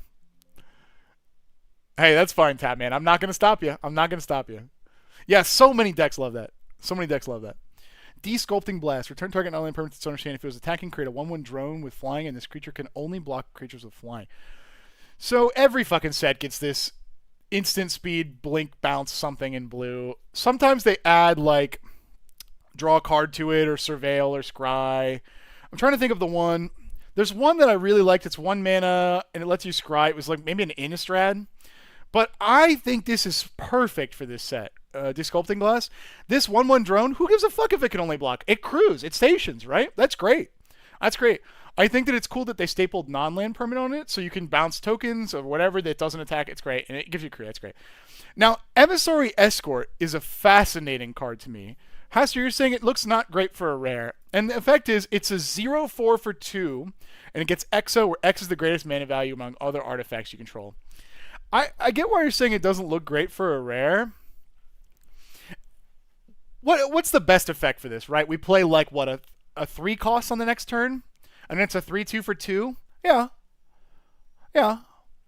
Viking Helmet brings up a really good point, which is that this is an awesome crew member, because you play a space station that's 3, 4, 5, 6, 7, 8 mana cost. It becomes a 3, 4, 5, 6, 7, 8 power, and then it crews for that, which is really cool. I think that's actually maybe why it's printed so rare, because they didn't want to see that in limited. Look, if you're playing aggro, you play a 3-drop after this. It's a 3/2. I think that's, or excuse me, it's a 3/4. That's a pretty early on play. It'll be good for affinity, yeah. It reminds me of the Scorpion from Final Fantasy. I'm a big fan of this card because you do need a block in limited. Very interesting they printed it at rare. I don't know why they did that. This to me seems like an uncommon. Okay, chat. If you like weird types and tribes, Jellyfish is on the menu, brother. I fucking love that Jellyfish is coming back. They could have made these I don't know, horrors, I guess, right? Something crazy and cosmic. I think that it's so cool that Jellyfish is making a comeback. By the way, banana, 1 sec, just banana. All right, cool. So it's a 1-mana 1/1 with flying and flash, and you can pay 2 to sacrifice it and draw a card. Cool. Cool. I don't fucking care. It's jellyfish. I'm so excited. Look, I mean, in its best case, it's a 1/1 blocker you can flash in, dude. It's cool. Sorry, banana, 1 second. Anyway, cool. There's a jellyfish commander that looks really good. Yeah, it could have been cephalopod. I agree. Hold on, I gotta move. I meant sand crabs. 1 sec. I gotta move my sand crabs. Hang on. Okay, we're going back. It's over. It's that way. If you're wondering, it's that way. Cool. All right, we're back. Mechan Assembler, 5 mana 4 for whenever another artifact you control is created 2/2. Ooh, but only once per turn. Yeah, I'm playing on 2 accounts. Hold on, a banana. 1 second. Yeah, flash into block and sack, exactly. So a 5 mana 4/4, but whenever another artifact you control enters, you make it 2/2. Here's the thing, and this is why it's this way. You can use tokens. If it didn't have that clause, when you get a robo guy, you would make infinite robo guys. That's why it's only once per turn. But the cool thing is, it means that other effects that trigger the robo guy getting the 2/2 will trigger this too, because it doesn't say non-token. So we can try to find a way to make them like out of turn, like for example a desculpting blast. Making that drone gives us another guy. It feels like a really fast way to fill the board if you're playing like Flash, or if you're playing like instant speed make robots or something like that, because you could go around the board and come back with a full crew. I think that's fucking sick, dude. I got sick. What is this? It's got to be like a 2/1 crew guy. Yeah. Whenever this creature becomes tapped, draw a card and discard a card. This effect is called looting. Draw first, then discard. Awesome. Oh, hold on. I gotta get a banana. Hold on. This is obviously they're printing a run of uncommons that crew for each color. I think this is really cool. This is everything that blue wants to do early on. It's a guy that blocks pretty well. He's a 2/1.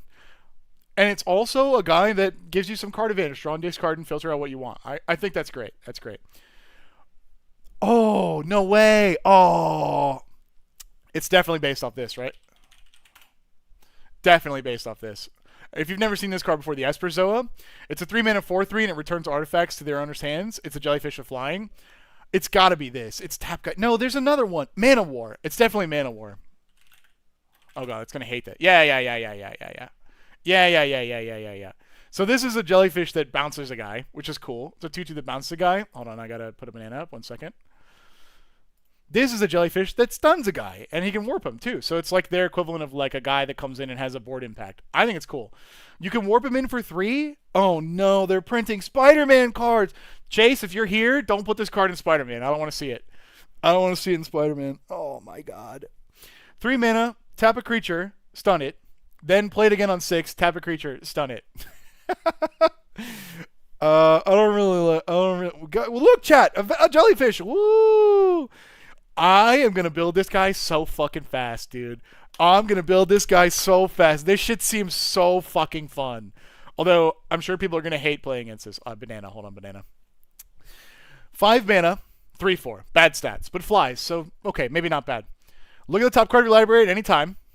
Cast artifacts on top of your library. And artifacts tap for mana, but only to cast them from anywhere other than your hand. I agree with your assessment, Viking Helmet. It is definitely a slightly fixed Urza. Although, this solves some problems that Urza doesn't have, which that Urza has. So, like people are saying, it's reality chip tribal. Here we go.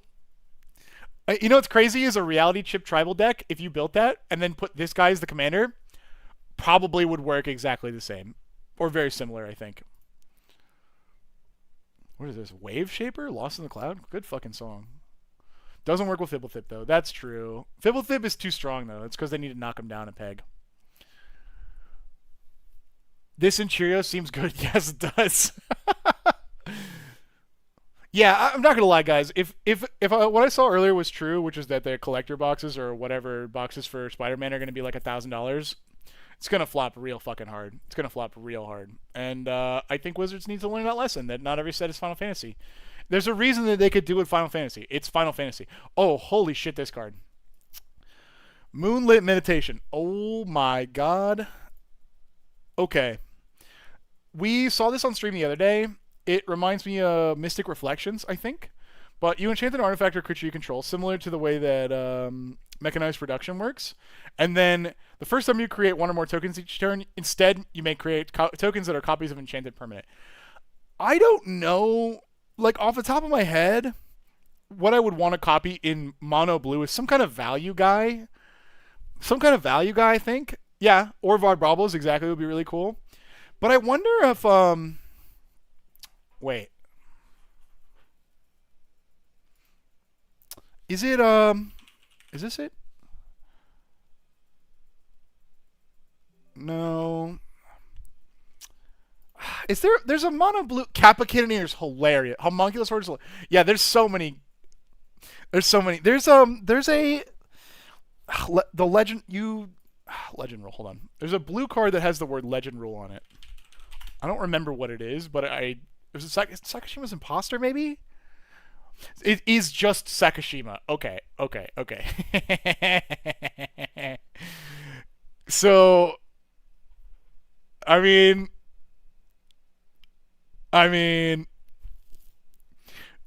basically, you know, I think you guys see where this is going. I think you just copy the coolest thing on your board, no matter if it's legendary or not, and then you just keep getting copies of it. Mm-hmm. Yeah, Metamorph is a good way to do it, but this one gets you around the legend rule, and every single copy will have the Sakashima other abilities too, which is super cool. Okay, obviously that card is going to go nuts, and Drew's going to put it in almost all of his decks. Let's see. Mouth of the Storm. This should have been a dragon. A cosmic dragon? I mean, I know they just did dragons, but come on. I guess Cosmic Elemental is kind of cool. Just copies of Grave Titan and Swing is very good. Okay, a 7 mana, 6/6 fly. Hold on, banana. 1 second, banana. Hold on. Okay, nice. A 7 mana, 6/6 flyer with Ward 2, so pretty cool keywords and stats. When it enters, creatures your opponents control get -3 until your next turn. Cool. Excellent blink fodder, I think. Should have been a Lurgoyf, yeah. I mean, this feels like a card that I'll draft a bunch because I know that it can swing in to win the game and also stabilize me against wide boards. But I don't, it's not. I'm not like calling my parents, being like, "Oh my God, you guys see what they printed in this set in Wizards of the Coast boardroom is insane." Quantum Riddler, okay. Flying 4/6 for 5. And when it enters, draw a card. Cool.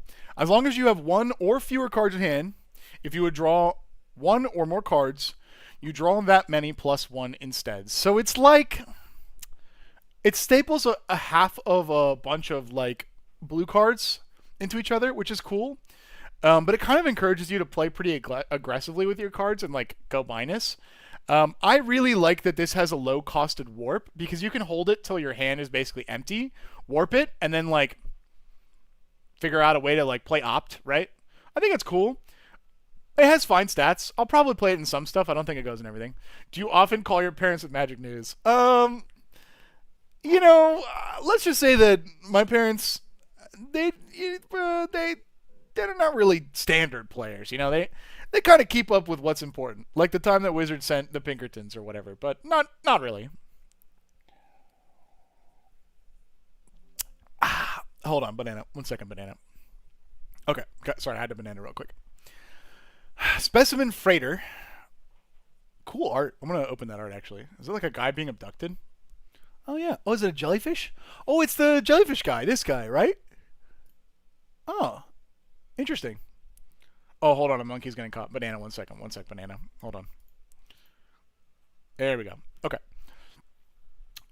When it enters, return it to 2. Oh, so they're doing a run of this. There was the white 6 mana one, which reanimated something. When it enters, return 2 target non-spacecraft creatures to their owner's hands. And then it has station for 9. Whenever it attacks defending player mills 4, and it's a flying 4/7.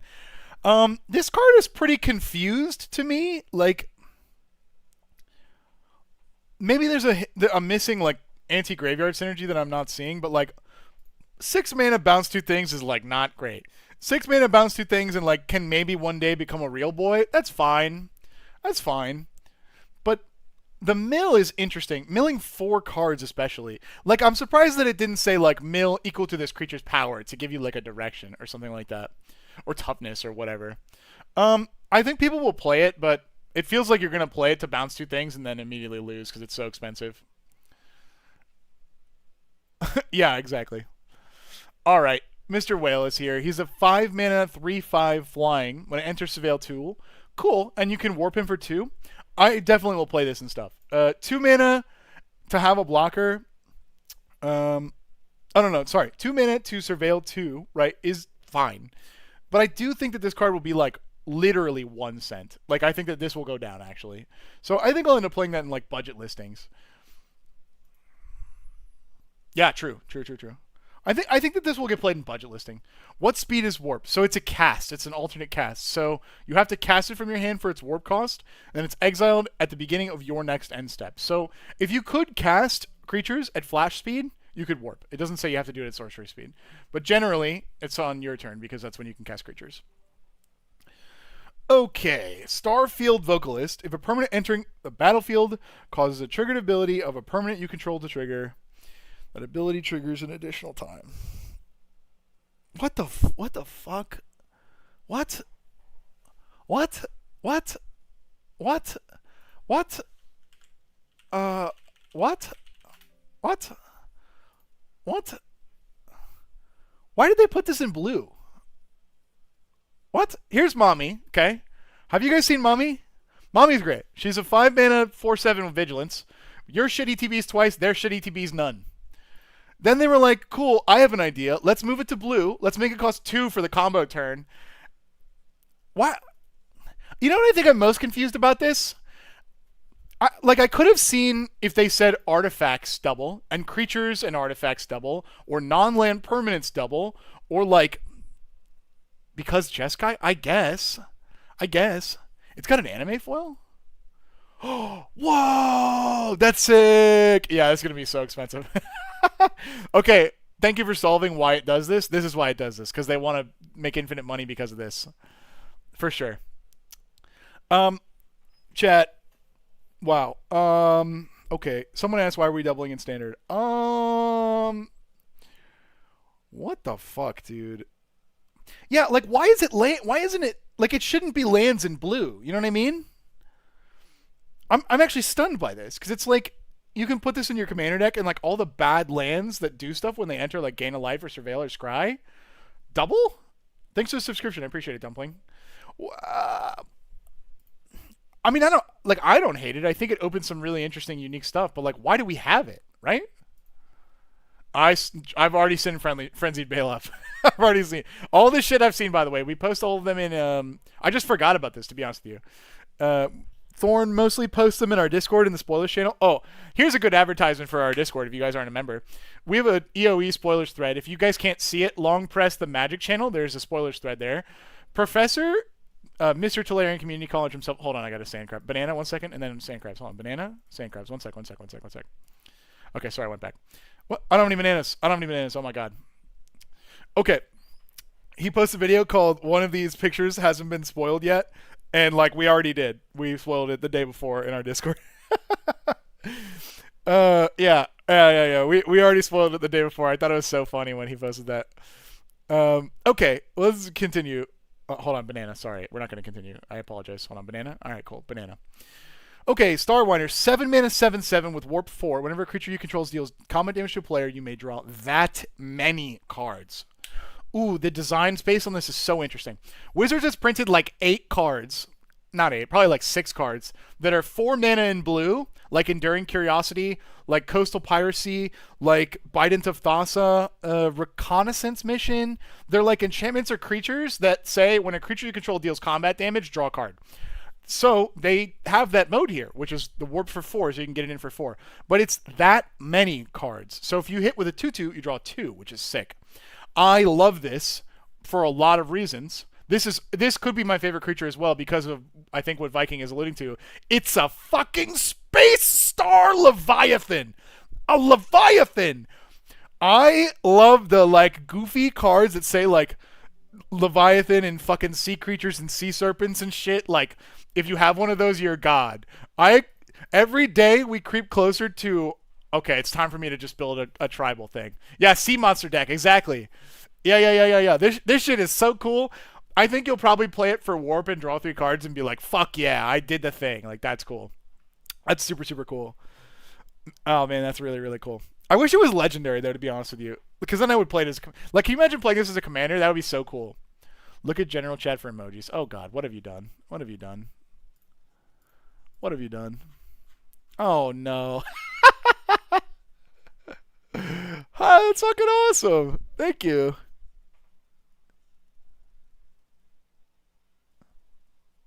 That's fucking hilarious. Later, Chris.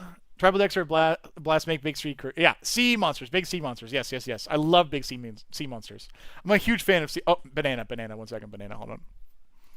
Okay, all right. Sorry, we're just rainbow scribbling the bananas. You guys can't see, it's over here. What I'm doing. This is rainbow here. Sorry, where were we? Oh yeah, Steel Swarm Operator. 2 mana, 1/1 flyer.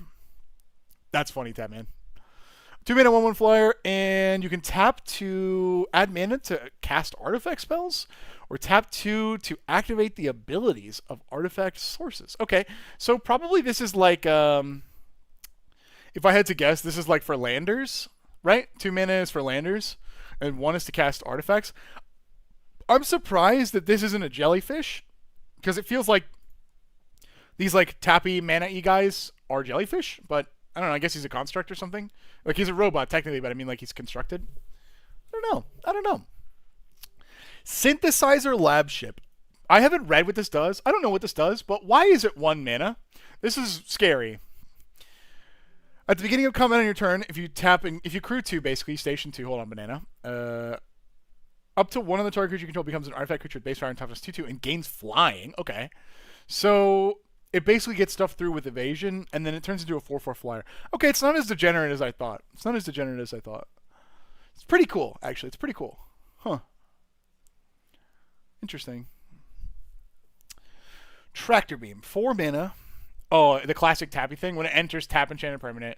You can... Wait. No, it's not the... What the fuck? Oh, I gotta check my eyes. Hold on. Okay.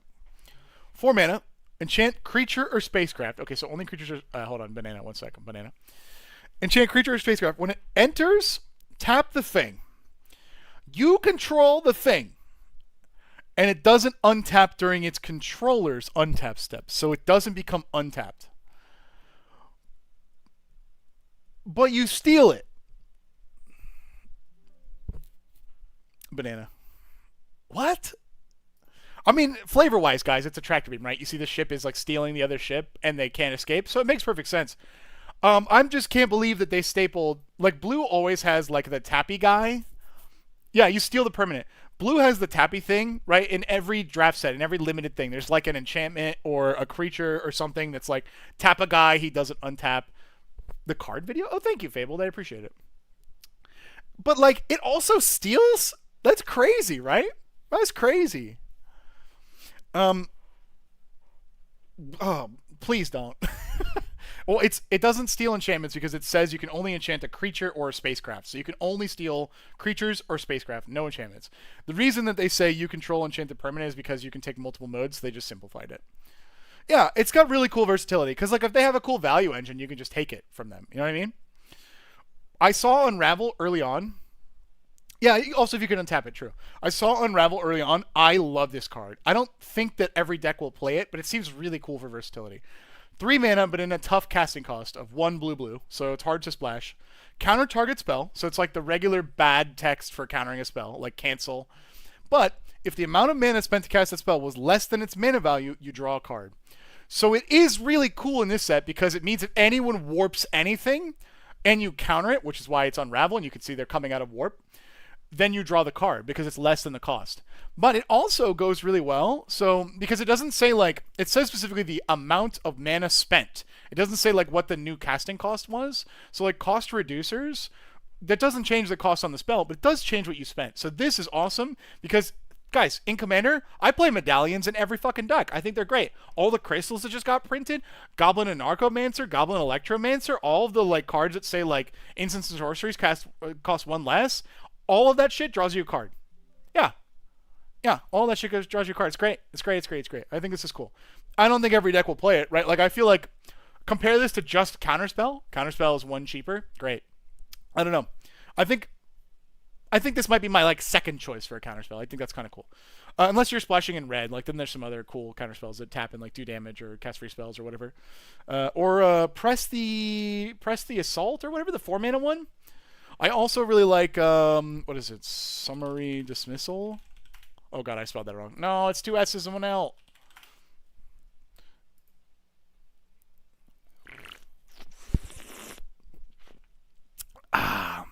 Strictly better cancel. Yes, yes.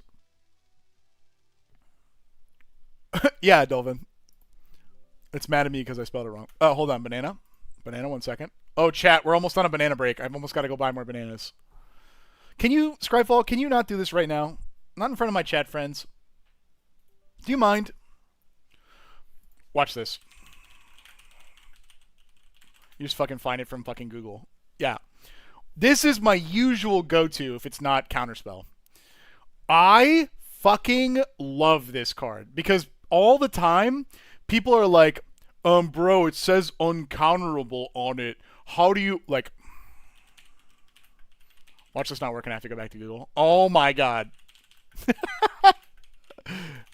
Thank you, Google.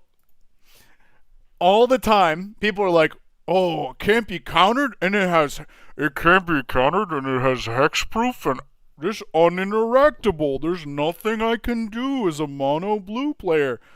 Okay, first of all, blue players, if that's even your real name. Huh, that's weird. That seems to work. That's weird. Oh, weird. Hold on. Hold on, banana. 1 second, banana. Banana, hold on. Okay, cool. Yeah, that seems to work. Okay, thank you very much, blue players. But let's go back to my original argument. Yeah, exiling all spells. It's not countering them, big dog. Guess what? I don't give a shit if you have protection. I don't give a shit if you have hexproof. I don't give a shit if you fucking make it uncounterable. You fucking soul cavern, fucking the Rimvale, Rockvale land that makes shit uncounterable. Get that shit out of here. Whole goddamn stack. Nuke that shit from orbit. No, sir. No, sir. All right. What was I saying? Oh, yeah, it's banana time. We're going to bananas. Banana not there? Yeah, no, we got it. Hold on, chat. I'll make it bigger. 1 second. You guys got to go on a journey with me 1 second. All right, hold on. We just transition real quick. Hold on. Okay, chat. No banana. Banana empty. I'm going to take the stack and move it over there. Yeah, exactly. Oh, I got to drop this garbage. I don't need this shit. No, I need a banana. Yeah. Hold on. Bananas. Thanks for tuning in to ADHD Commander. You guys are great. Need a proxy of some... Oh, no, chat. I just remember what's going to happen when I go down the stairs. Oh, no, chat. I got to make it big. I got to make it bigger. Hold on. Oh, no. It's going to be... Oh, God. Good luck, chat. Good luck. Oh!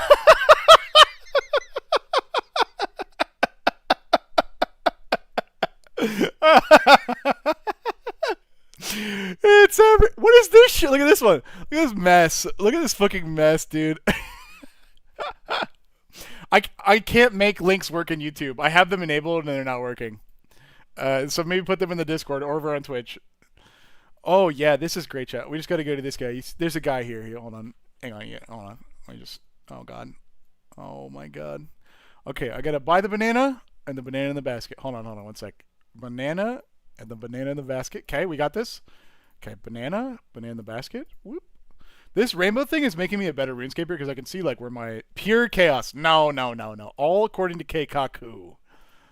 There we go. Wait, fuck. I misclicked. See, you can see how bad my clicks are with this. I gotta turn this off. Yeah.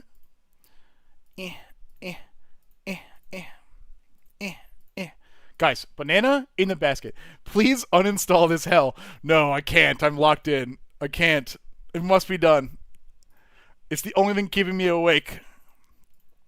Hang on 1 second. I'm almost done. Hold on. I just got to put the banana in the basket. 1 second. The banana goes in chat. The banana goes in the basket. Oof. We've been working hard. Let's buy a banana stew and let's just eat that banana stew. Yummy. Okay. All right. Banana in the basket. And then banana goes in the and then the banana goes in the basket. And then these bananas go in the hold on. And then you buy these bananas and they go in the basket. And then you buy these bananas and they go in the basket. And then you buy these bananas, chat. Hold on. And this is the end game. They don't go in the basket.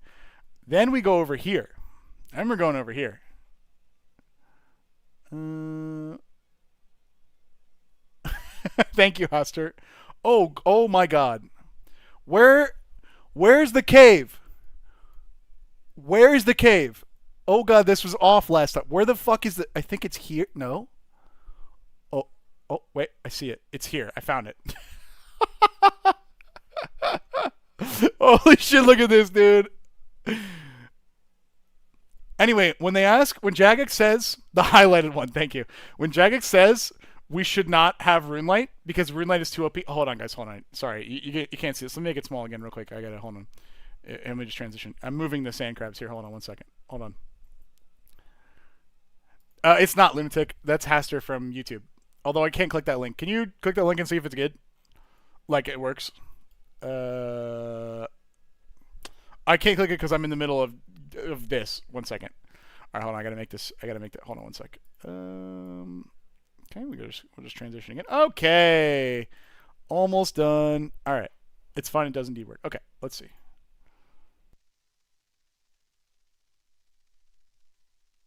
Oh, this is your RimWorld mod. Oh, wait. I can show the stream. Hold on. What the fuck? Hold on 1 sec. I can't show the stream. Wait.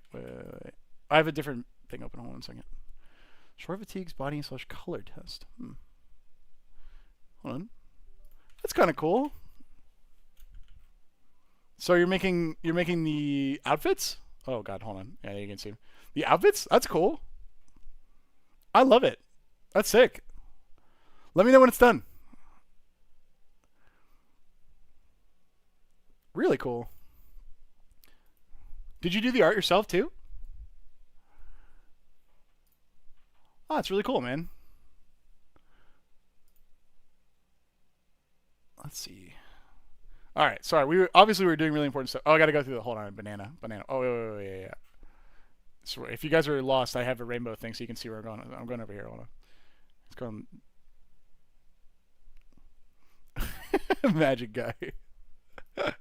Which game? Sorry, which game, Magic guy, are you talking about? There's like a few things going on stream. All right, we're back at the rock. Okay. Oh wait, where's my monkey? What the? Get on the damn monkey. There we go. Okay. Cool. All right, we're back to the rock. Woo, that was a close one, chat. You might be right, Viking, but I recognize Imgur. Can I load up Inscription and another tag? I would, but I promised that I would let everyone know the next time I was playing Inscription, which for right now seems like Saturday. I think there's room for a Charlie video on the bottom left of you eating taco. Could I even do that? Hold on 1 sec. I wonder if my computer wouldn't handle that. Hold on. No.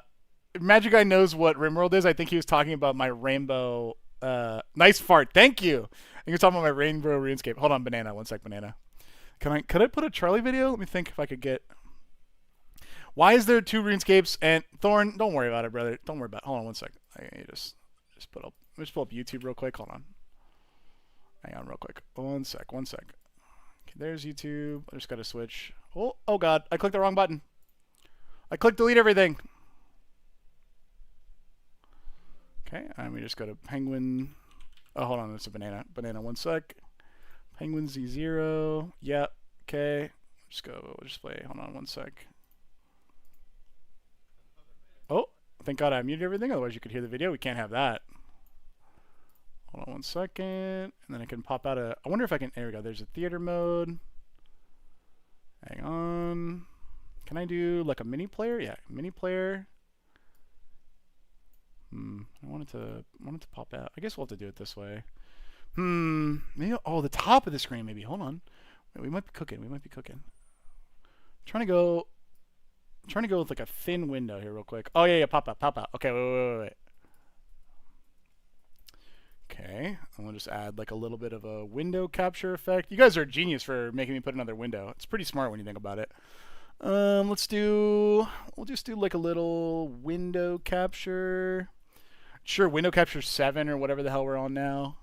Picture in picture. There it is. Hold on 1 sec. Okay, hold on. We'll just put this. We just gotta put this down here. Hang on. We obviously want this one on top because it's an image. Okay, and then we'll hit play on that. Okay, and then we'll just transition real quick. There you go. So if you guys haven't seen the video yet, we'll just include that as well on the stream, just so you guys can see. I hope that. Okay, let me just check on chat real quick, make sure you guys are still here. Cool. Did we even crack a 0? Yes, we did. Of course we did. Ta-da! True scapers always know you have an alt account on crabs. Yeah, duh. You gotta crabs. There you go. If you guys didn't see, there's the Nile Red video. So that way you guys can. Oh, banana. Hold on 1 second. Banana. 1 second. There we go. Do I mess with energy drinks? Yes, although generally. Oh, hold on. Damn, it's in the other room. I got my fresh supply of goof juice because you obviously know. All right. So okay. So hold on. Let me just. I'll narrate. If you're new and you're joining, or if you're on the VOD, I'll just show you what's going on here real quick. So hold on. Banana. 1 sec. Banana. 1 sec. 1 sec. Okay. So the window that I'm on right here. This is me maxing my Iron Man. Okay. Right. So I'm doing Hunter, and I put all the rainbow stuff on, obviously, so chat can see, which is important. And then so this is Endgame Hunter, which is important because I'm trying to max my account. Hold on. Let's move myself. I'll just move myself over here real quick. Okay, and then here, this is my other group Iron Man account with like total level 1700 or close to there. That I'm trying to get 99 strength. So we're at Sand Crab, so you got to move around. Okay, and then up here we're doing Edge of Eternity spoilers for the new set, which is good too. And then hold on, because it's magic as well. So hold on, banana. 1 second, banana. Hold on. Okay, perfect. And then we're gonna be. Hold on, I'll just move myself real quick. Oh crap, I clicked the wrong thing. Okay, and then yeah, here we go. And then down here is the new video that Charlie dropped today as well that has me farting into a bedpan and then we freeze it, and also in a pool, not Matt's pool, unfortunately, which is pretty cool. But next time we'll fart in Matt's pool, I think. So I'm gonna get back to getting in my Hunter here because we're in the RuneScape stream. Oh crap! No, there's a monkey. Hold on, I gotta make sure to keep up my XP per hour. All right, cool. So then we get the banana there. I got the video playing. Oh, that's good because I can watch the video too, like while we're doing this, which is good. Stim Maxon. Yeah. True. You need to send a picture of this stream to Charlie. I'm sure he'll see it. That's actually a great idea, Murph. Or like the B movie script, maybe. Hello, DeAngelo. I recommend that you rewind like 1 minute to get a recap of what we're doing this stream because this is going to be really confusing to you if you don't. I think we can get a few more RuneScapes on stream. Probably we could. That's true. I think that the test was Compliment Fabled, and we'll have to do it in Matt's pool this time. I definitely think so. Convince Charlie to do an Iron Man. I don't know that he would like it. There's a lot of parts of RuneScape that he really likes, but I feel like there's like a grindy minutia to some stuff that he probably wouldn't. Can we get some Subway Surfers? Ugh. Everyone knows the Subway Surfers is on the bottom of the screen. As you can see, we've already got the bottom already covered. It's kind of tough. Anyway, where were we? Can you work on my Slayer while you're at it? Yeah. No problem. Just put all of your account infos, including the 3 digits on the back of your credit card, in the chat. All right.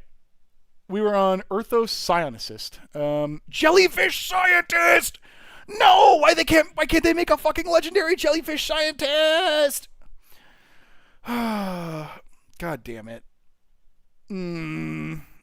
Yes, I have been seeing a lot of them, Yorka. I have been seeing a lot of them. Thank you, guys.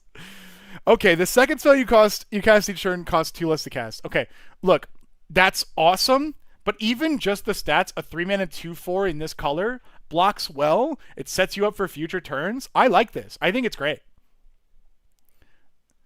I'm streaming my alt AFK and Kree on Discord. You can rip it right off my Discord. That's actually, maybe in a future stream I'll do that. Just like try to stream as many things as once. But it's not legendary, which means you can copy the hell of it. Yes, although there was a guy in Tarkir, Dragonstorm. He's blue. He costs, I think, 3 generic and 1 blue. And I'm trying to remember his name. I don't remember his name, but it's definitely second. There's a guy that is a 1/4 flyer that does this in Tarkir. Am I stupid? I didn't type Tarkir. I don't remember the name. Maybe he's a 5 mana. Let me take the mana cost out. Let's just do it this way and try Tarkir. Tarkir. Pretty sure he's a 1/4 flyer as well. And it's like pretty good card. Oh, no, he was a 3 mana. Ta-da! Ta-da! The stream froze? Uh-oh. No, it was this one. Patrolling Peacemaker, not yet, I don't think. This is the same thing we just looked at, but it has slightly less power. Interesting. Slightly less power, and also it's 1 less reduction. But like, hello, they're both in standard, right? They're both in standard. Yeah, they're both in standard. You can play both. And they both go... Oh, sorry, banana, 1 second. 1 sec, banana. All right, sorry. Oh, hey, hang on, sorry, I gotta go to sand crabs, 1 second. 1 second. Yes, but it is a flyer. It is a flyer. So you can play both in commander decks is kind of where I was going. Like, I like seeing this, like, budget version of this kind of reduction happening in multiple sets, because now, like, Jeskai or Blue or Azorius, like, Flurry has some pretty cool tech cards, but, like, they're not, like, 1/1 little bitches. Like, a 1/4 flyer and a 2/4 on the ground can still block the early Goblin game, if that makes sense. So it's cool. They pull double duty. They, like, do things and you're okay with them, like, getting into combat because they have thick butts, basically. I don't know. We might get there. Scan ship. When it enters, draw 2, discard a card. Great. You know, it's got 8 crew. It's, you know, fine uncommon value card. Weft Walking. I saw Weft Walking the other day. This card is cool. I think so too, Freljord. I do really want to play it, though. Weft Walking is sick. Hold on, Monkey Tail. I got a banana. 1 second, banana. Hold on 1 sec. Oh, also, on the subject of streaming games, a lot of my friends have been trying to get me to play Final Fantasy 14. A lot of them. So I might stream the story, like the story run up to get to content pretty soon. Anyway, Weft Walking, 6 mana, which is great for a do-nothing enchantment. But when it enters, it does something, which is awesome. Shuffle your hand and graveyard in your library and draw 7. The first spell each player casts during air turns may be cast without paying its mana cost. Now, Viking is exactly correct. It is a cool card, but you are setting up your opponents to win before you take advantage of it, because you've already cast your first spell, unless you can find another way to cheat this in or cast it at... wait. Or cast it at flash speed, right? It means you've already cast your first spell. You don't get the benefit. You get to shuffle your hand and draw 7, which is cool, but your opponents get to cast their spell for free. So if no one has gas and you cast this, you can maybe get it back. But like, you really want to cheat this in or flash it in. Morowski says, let's go Final Fantasy 14 Realm Reborn sleeping stream. Yes, sir. And then when we're sleeping, I'll make sure to do really loud. Ooh! Just to like give you guys like some heebie-jeebies. Oh, sorry, banana. 1 second, banana. Okay, sorry about that. I had a banana real quick. Super cool. Oh, hold on. Matt's on his phone. You guys can't see. I'll move him over real quick so you can see Matt. There you go. Matt's on his phone if you guys didn't see him. Alfariel the Stone Chosen. 5 mana in black with a 3/3 stat line. I really like this card because its ward is, I think, really special. We've seen ward discard a card, but ward discard a random card is definitely like a pretty good deterrent, because like if your opponent has cards in their hand they care about, they can never really guarantee. So it makes them think twice. And then whenever he attacks, if an online permanent left the battlefield this turn or a spell was warped this turn, defending player loses half their life, rounded up. Look, half your life effects are really good the first time and not so good the next few times, but rounded up always does give you something, which is nice. Yeah, it's whenever he attacks. You can do it multiple times, which is really cool. Super, super cool. I really like it. I think I also would really like 14. Honestly, it's just been a function of time. Hello. Maxing. Sand crabs. So, you know. Plus, I have, God, on the docket to play. Inscription, Oblivion, Final Fantasy VII Remake. God, what else has there even been? There's new content in RuneScape coming out, like, fucking next week. 4? Oh, sorry. Wait. 4. Sorry. You're right. I don't know much about 4, although I own it, so I will play it at some point. Expedition 33, yes, thank you. Horse Girl Racing Game, I do want to play more. Fallout 2, because Angel... Listen, I actually genuinely would love to play the Fallout games. I would love to play them all, for sure. Oh, yes, and my friends have been dying to see Outer Wilds. Dead Space, I think, would be fun. I played Dead Space on... Maybe it was console? I really liked Dead Space. I would play it on stream. 14, it's just a quick 300 to 400 hours. Yeah. It's just a quick 300 to 400 hours. That's what I'm saying. Imagine I go live and I buy the skip. That would be really fucking funny, dude. Sorry, banana time. One sec, banana. Okay, where were we? Arch Enemy's Charm. Oh, I really like this card. So it's triple black and instant. Yes, and then Borderlands 4 coming out, of course. Is that Nile Red? Yeah, of course it is. If you didn't see, check Charlie's channel, Penguin Z0. There's a Nile Red video out with Charlie. Later, gamer fans. Thank you for being here during whatever this stream ended up being. All right, Arch Enemy Charm this way. Exile target creature or planeswalker. Cool, just good hard removal.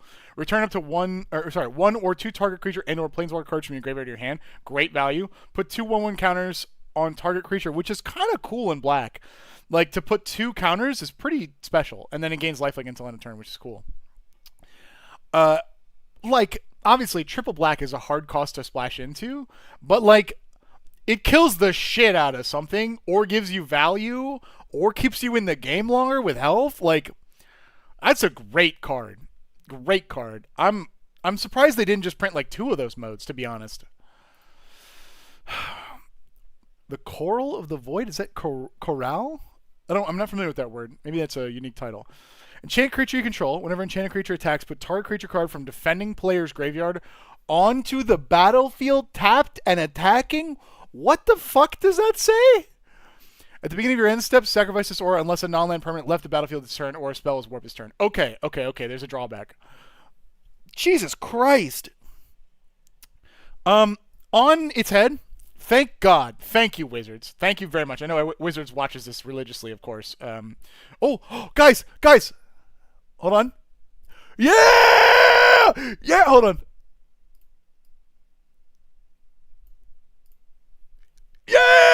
Yeah! It's the guy. He's biting the burrito. Look, we got there. It's me. Wait, that's me from this. That's me from this here. The burrito. It's me. Yeah. Wait, hold on.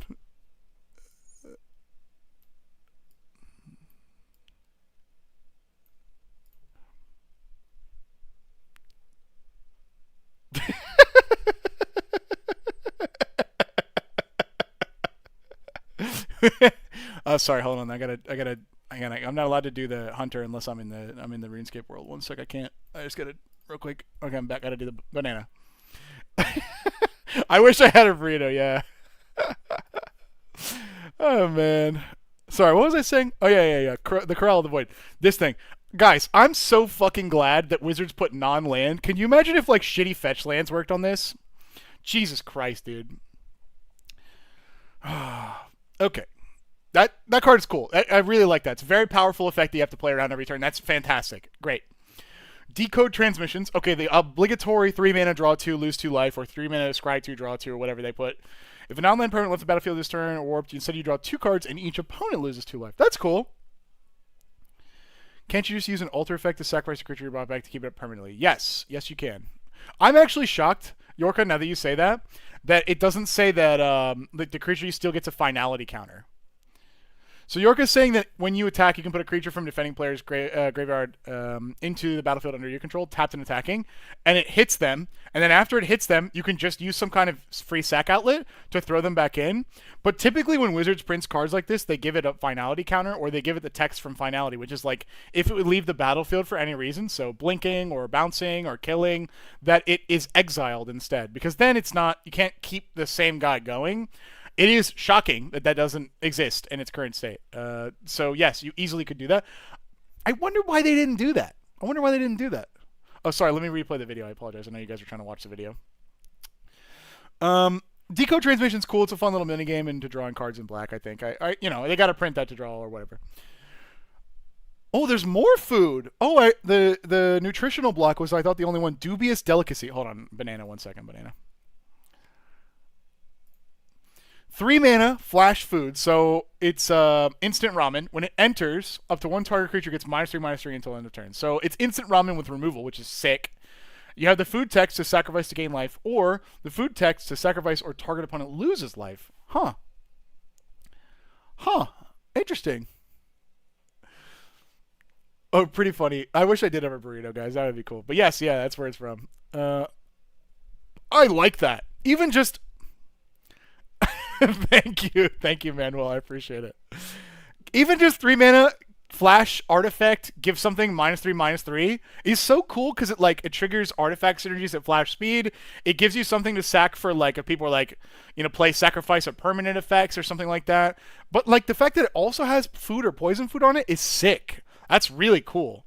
Yeah, it's sweet with like Necrons. I agree. A banana. 1 second. Okay. 4 mana, 4/4 with lifelink. Okay, good stats, good rate. Whenever one or more creatures you control deal combat damage to player, you draw a card and lose life. Okay, so it's got the Gix text, but it's just for you. At the beginning of your end step, if a non-land permanent left the battlefield or a spell was warped this turn, create a Robo crew member. That is really cool. It feels like it might be too expensive for standard.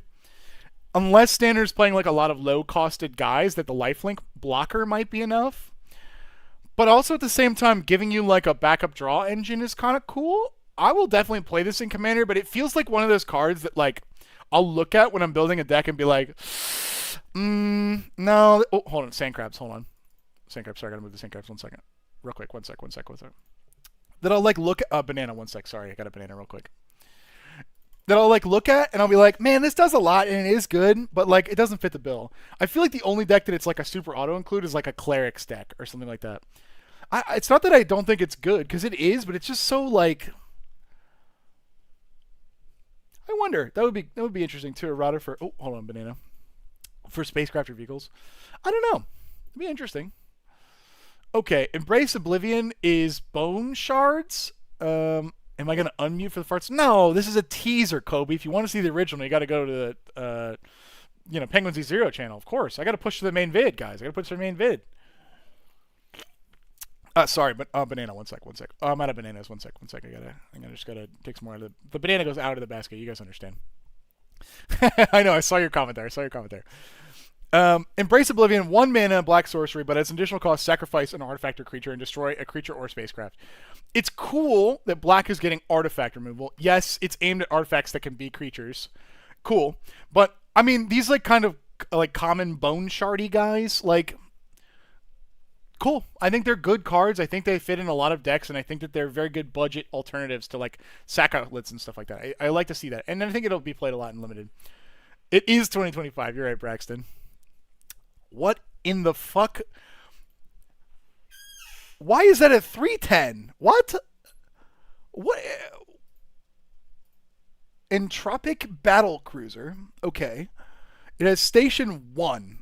Whenever an opponent discards... No! Why are they printing more Tiny Bone support, dude? Thank you, Mad Cow. Why are they printing more fucking Tiny Bone shit, dude? Oh, hold on. Banana. 1 second, banana. Hold on, okay. Alright, so whenever an opponent discards a card, they lose 3 lives. Station 1, which means literally fucking any creature in all of Magic's history of all time forever can station this. And then Station 8, which is an amount, right? Like, it's definitely a significant amount, but it's less than a lot of the ones we've been seeing today. It turns it into a 3/10 with flying and death touch, so it blocks fucking everything. And, hold on, banana. 1 sec, banana. Whenever it attacks, each opponent discards a card. And it, hold on. What? The point of this is like a discard life loss engine. It turns discard into like a way to win the game. So when they discard, they lose 3 life, and then they just Wizards was sitting in their fucking ivory tower, the Tiny Bones players going, okay, yeah, no, it's good, right? Like, it's good. I like it. So when it attacks for 3, like it has death touch, so it gets in for 3 unless they block or lose a guy. And like when it attacks, everybody discards, right? So they lose 3 life, which is sick. But like, what if my opponent doesn't have cards to discard? And then the fucking Tiny Bones enjoyers at Wizards was like, hold on, banana. Sorry, banana. 1 second. Sorry, real quick. They were like, yeah, it's pretty unfair that our 3/10 death-touching guy for 4 that kills them already doesn't kill them. It's rare. So let's just make him lose 3 life, even if they can't discard a card. What? Why did it need this? It didn't need this. Why did it need that? What's the name? Entropic Battle Cruiser. Entropic Battle Cruiser. It did not need that life loss text. It was already very good. Because, like, yeah, at this point, I'm surprised it doesn't have a first strike or double strike is exactly right. What? Because here's the thing, chat. If your opponent, if you're swinging in with a 3/10 death touch, and and you force them to discard a 3/10 Death Touch flyer, excuse me, and they don't have a card to discard. Hold on, I'm coming back. Banana. Why do you need to kill them faster? And I actually am coming back around, which is that if they have no cards, you should probably win the game. But like, also, if they have no cards and you're swinging for 3 in the air and you're not winning the game, they should be allowed to. I'm coming back around. They should be allowed to top deck a win. You know what I mean? You know what I mean? Okay, you arena ladder guys. I'm not sure if you're going to see this quite yet, but if you do, I'm sorry. I'm sorry. I do also agree with what I think Braxton was saying. It's group kill, right? Each opponent loses 3 life, and it's whenever an opponent discards to force everybody. So it's like, spread the love. Still, yeah.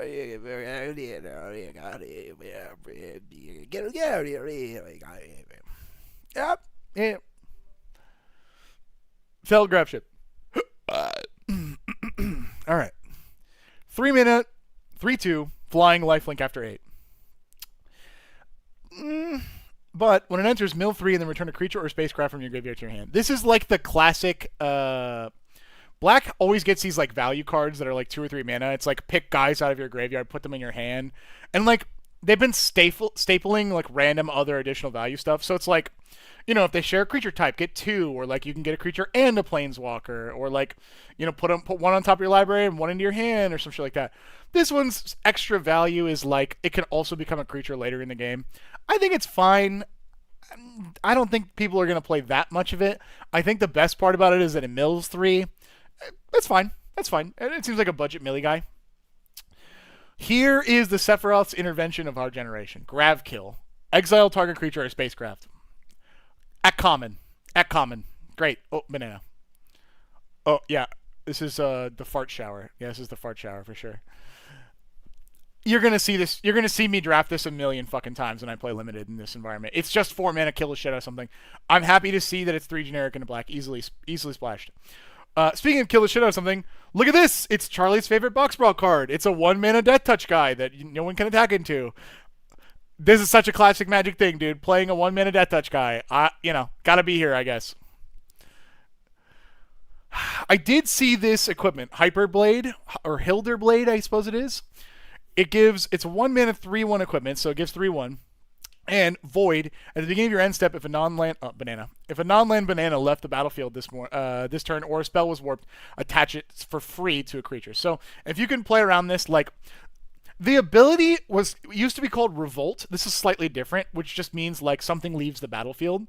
So in this case, this like ability of a non-land leaving the battlefield means you get a free equip, and it's 4 to equip. Even at 1 to come down and 4 to equip, there are some decks. Yeah, Exile 2, that's right. I apologize. There are some decks that I would just play this in because it's a 1-cost mono black pip, like mono black Devotion. That's just kind of cool. This is cool. I like this. Hymn of the Faller. Faller is so interesting. It's fascinating they combined like Father and Fallen. Surveil 1, you draw a card and lose 1 life. The classic thing that black does. Void, if a non-land permanent left the battlefield this turn, or a card was warped this turn, draw another card. Okay, so like, in the worst... hold on, banana. One sec, guys. One sec, banana. In the worst case, this is look at a card, maybe you graveyard it, and draw a card. Okay, not bad. I gotta say, I'm surprised that this wasn't an instant, because like, the top end cases, if you can... Oh, this is probably why they didn't do it. Because, no, I still think it's... Let me condense all of the thoughts I just had. Void says if an non-land permanent left the battlefield this turn, or a spell was warped this turn, draw another card. If they made this instant, then when your opponent's warped, you could do Hymn of the Faller. I think that would be really a strong value play, but I also think flavor-wise, really cool. Really cool. Really, really cool. Oh, yeah, the art goes crazy, Kobe, you're right. I wonder if there's a big print for this. No, okay. Really, really cool. You know what's kind of interesting? We're looking for sliver support. No. Look at his hand, the one that's coming across the screen. I have too many things open. Oh my god, where do I look? He's almost doing the like Star Trek pose. You know what I'm talking about? You see it? Like, I don't think it's on purpose, but like, look at it. I wonder if that we've been hearing rumbles of Star Trek coming to Magic for a while. I wonder if that was on purpose by the designer.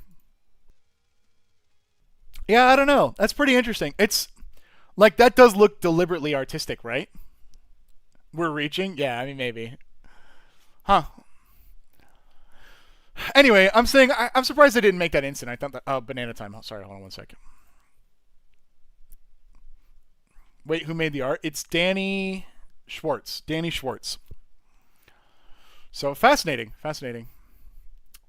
Insatiable Skitter Maul. Okay, insect horror. Love it. 3 mana 2/2 with menace. Pretty good for a common. Pretty good. And void at the beginning of your end step, if an online permanent left the battlefield this turn or a spell was warped, put a 1/1 counter on this creature. So in the ideal scenario, it comes in as a 3/3 menace for 3. Cool, cool. I love to see insects getting support. Love me some bugs. The Lightless Evangel. When you sacrifice another creature artifact, put a 1/1 counter on this creature. Okay, so it's what the fuck is that? Not Spike's Feeder. Is it Spike Feeder? Hold on. What's the black one? No. It's like a Carrion Feeder. Oh, don't do this to me on the. Oh, yeah, there you go. So this is a sack outlet, and then you put a 1/1 counter on it. Yeah, Carrion Feeder. Thank you, chat. So it doesn't have the sack outlet, but it grows in the same place. It grows in the same place. Jinx, you owe me a kiss. Banana time. Sorry. Oh no. Hold on. I gotta move the sand crabs. One sec. Okay, banana. All right, cool. Good recovery. Okay, I think this is the first Nautilus we've seen. There's also a Vampire Girl that does that? That's cool. I really like this card. Oh, dude, don't. Data and LaForge would be really cool as partners. I agree. I think this is the first Nautilus we've seen. Banana time. And I hope there's more. I really like the Nautilus type, but I'm surprised they didn't write Nautiluses out of the game when they did the great like retyping like last year or whatever. Anyway, this is a 6-mana flying 4/4, which is cool. And when it enters until end of turn, target creature you control gets XO, so it gets a bunch of power. And target creature and opponent control gets OX, where X is the number of artifacts you control. So, oh yeah, definitely an artifact heavy set with the spaceships. So basically, you pump your guy and you remove their guy. So it's like a 2-card swing, which is kind of cool. And then like at the end of the day, its ETB is stapled to a 4/4 flyer. Like, what more could you ask for? You know what I mean? Now, Requiem Monolith. This card bangs. It's a little complicated, so keep up with this. It has like weird trample and evasion. Banana time. 3 mana. It doesn't do anything except this tap ability. So like there's no ETBs or anything. And you can only do this as a sorcery. It says until end of turn, target creature gains. When this creature is dealt damage, you draw that much life, or that many cards and lose that much life. So if a creature takes 3 damage, the Scryfall is down for main. I'm literally looking at it. What? When you hit next page, it ain't gonna work? Chat, what am I supposed to raw dog Hunter? Oh, don't refresh. No. Don't refresh. Chat, no. Wait. All right. Let me get to the end of it. So it gives the creature an ability, and when it takes damage, you draw cards and lose life. You also can ping. Yes, you can use it on your creature and then Blasphemous Act, yes. It also allows you to do 1 damage to the creature. So at a minimum, right then during resolution, you can get 1 card. However, the case that I thought was really unique and cool for this was its weird trample. So let's say you play this in Standard. You play it on like turn 5 after you've beat into it a little bit. Your opponent has 8 health left, and you have an 8/8. If you target their creature and you swing in for 8, even if your creature doesn't have trample, and they block, the creature takes 8 damage, they draw 8 cards, and they lose 8 life. So you don't do combat damage to them, but you do, however, do 8 damage to them because of the way this works. It doesn't say your creatures. So this is really, really cool. And also, you can use it for politicking in Commander. When you see, like, a table threat, like, let's say Charlie gets handed an Eldrazi Precon, which no one would ever do, chat. You would never do that, which you literally did. And then, like, you sit down to play, like, I don't know, like 20 Ways to Win or something. And then you realize that it's, like, Arch Enemy from turn 1. And you're like, oh, shit, I really need Danny to draw counterspells. Danny, I have a 4/4, and you have a 1/1. I'll send this at you. You can draw 4 cards. And he goes, okay. And then he blocks. I think it's a really, really cool card space for Standard, Constructed, and Commander. I love this card. I really, really hope that it is not going to be $1,000. So we'll see. What am I leveling? I'm leveling Endgame Hunter. I'm level 2,271. I am so close to maxing. So close. And then my other account is just leveling Strength, but chat wanted more windows, so I added a bunch more windows. All right. Yep, continuing on. Sother of the Super Void. This was one of the big spoiled cards. I really, is the Hunter the only remaining skill to max? No, I have one runecrafting level plus 120,000 XP and 472,000 agility XP, and that's it. And then I'm done, and I'm free forever. And they would never release any more skills for me to level up, except for Sailing, which is coming sometime in autumn. Agility is bad, Mr. Wiz, but I've been foot pedaling it off screen the last like 10 streams, so it's been fine. Sother of the Super Void. Whenever a creature you control dies, each opponent chooses a creature they control and exile it. So it's like a Grave Pact effect or Butcher Malakir effect, that when your guys die, they gotta sack guys. But it's exile, so no death triggers for them. And at the beginning of your end step, if a player controls no creatures, so any player, including you, sacrifice it and put a creature card exiled with it onto the battlefield under control with 2 additional 1/1 counters. It says, don't fuck with me. I got a banana. I got a gun. Don't fuck with me. And then when you inevitably get fucked with, you get to steal the best thing that you exiled. Then, to add insult to injury, it gets 2 1/1 counters. I don't even know why. What a crazy card. I am excited. I will be streaming Slayer when it comes out. Yes, for sure. You know what, though? I've seen a lot of people say, like, kind of middle takes, like you're describing about Sailing. So like you said, I'm not super excited about Sailing, but I'll definitely come back to the game and give it a try. I have 2 ways that I feel about it. One, that sounded like thunder. One, on its head, I'm not that excited about raw Sailing. I'm excited about the implications that Sailing has. So in RuneScape 3, there was a mini game called Ports where you would manage a port, and like you would send your guys out to get like, I don't know, resources or new islands for you to go to and do skilling on, and then you can like bring them back, and then you can make like new gear. So it represents to me a way that Jagex can add new content to the game without breaking the world map. So like they don't have to put more shit like in Varrock by like adding a 3rd ladder to a bank. They can be like, an undiscovered island appeared off the coast of Port Sarim, so we're gonna set up like a trade, like Bracton's saying, or like a new dungeon or a raid or something like that. So they can add stuff to the world without like forcing the world to change in places we already know, which I think is cool. Yeah, I agree. They should add crazy islands. It also allows them to like make better group content. I would really love to see what like a raid based on like a pirate ship thing like would be. Like imagine if we all like washed up on a beach together and we had to like build our own rafts and like go out to sea and fight a kraken. I don't know. So I hope that it gives us a new opportunity for it. The other thing is, guys, there are only like a handful of things that are invariably like British. Okay, Sailing for spices and Sailing in general is like the most fucking British thing in the entire world. Is there some kind of social aspect to it? I don't know. I hope that your boys can crew your ship. I didn't play the beta. I didn't want to be spoiled. But it's the most British thing in the world. So if anyone can do it, if anyone can make Sailing into a legitimate skill that's interesting and fun and engaging, it's got to be Jagex, who arguably has one of the most British and especially like British humor-laden games ever. Yeah. Well, Monkey says over on Twitch, I feel like colonizing might be the most British thing. Brother, how do you think they got to the colonies? It's sailing. That's how they did. They got that sailing to new colonies. It's like we're talking about an apple and banana here. They're both fruit. So I have cautious optimism. Do we get to colonize an OSRS finally? Honestly, maybe. I don't know. I have no idea what it's going to be. I have no idea what they're going to make, but let's just say I'm cautiously optimistic that they handle it well and it's a good fun opportunity for gamers. We'll see. If I don't max before Sailing comes out, I'm going to cry. Okay. Sunset Saboteur, 2 mana, 4/1 with Menace. Okay, so he's like a crazy crew guy. Ward, discard a card, and whenever this creature attacks, put a 1/1 counter on a target creature an opponent controls. Ooh.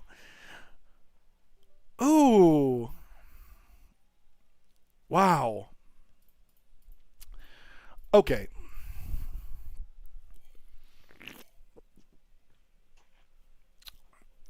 I, at first glance, a 2-mana 4/1 is crazy. I'm shocked they didn't put the text on this that said it has to attack. Because you could still get around that by stationing this guy, but I can't believe that it doesn't say he has to attack to like force this sabotage thing. Now, what's the worst thing this card does? He comes out on 2 and he fucking kills the shit out of anything he blocks for the next 2 turns. Great. Great. That's great. I can't believe they put ward on him too. Huh. That's really cool. That's really, really cool. Okay. I'm gonna see how many cards we have left. Oh. Ha! You guys said don't refresh the pages. Guys, I opened every card from Edge of Eternity. Nice try. Nice fucking try, guys. You think I'm a professional? I am actually. Okay. Where are we? Can you put this in the 9 with the commander that you pass around? That's kind of funny. It works again. Okay, well. How long have you been streaming? I gotta eat dinner at some point. 3 hours? What the fuck? Hold on. How much agility? How much Hunter XP have I gotten? 219k? Not bad. Not bad. Banana. Thank you for saying banana. I appreciate the banana counter. All right, let's keep it going. Temporal intervention. Oh, this is the duress, right? Oh, banana time. Sorry. Whoa, it's the fart. It's the fart. The fart heard around the world. 3 mana. This spell costs 2 less if an online permanent left the battlefield or a spell warp. So I just clicked dismantle for no reason. Holy moly. Target opponent reveals their hand. You choose an online card from it. That player discards a card. So it's like, look, there's a billion 1 mana, or 1 to 3 mana discard cards in black. It can be really cheap. I think that's great for a common. Awesome card design. I think you need hand attack in black to deal with stuff that you can't kill later. Fucking timeline color. Holy shit, dude. Already a 2 mana 2/2 with haste is a really unique thing for black to have. I think it's really cool. Yes, it's like Nether Trader, exactly. There are not that many of them that gain haste. I think, Bloodghast, Nether Trader.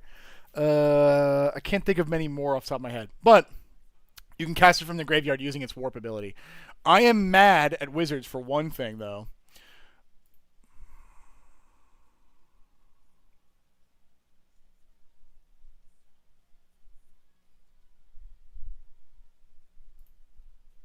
Almost got me, Chuck.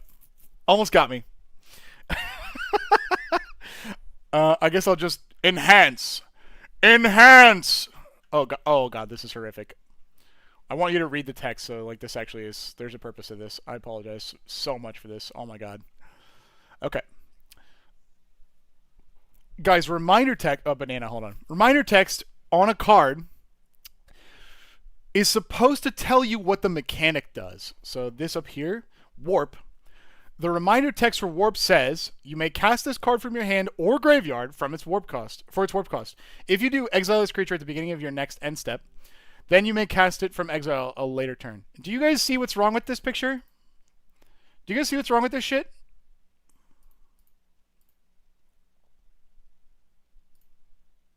Yes, I hate it. Yep.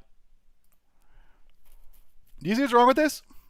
I'm angry about it as a guy who teaches new player. Yes, exactly. Here's what warp actually says. Me scrolling up. Where please give me the warp keyword.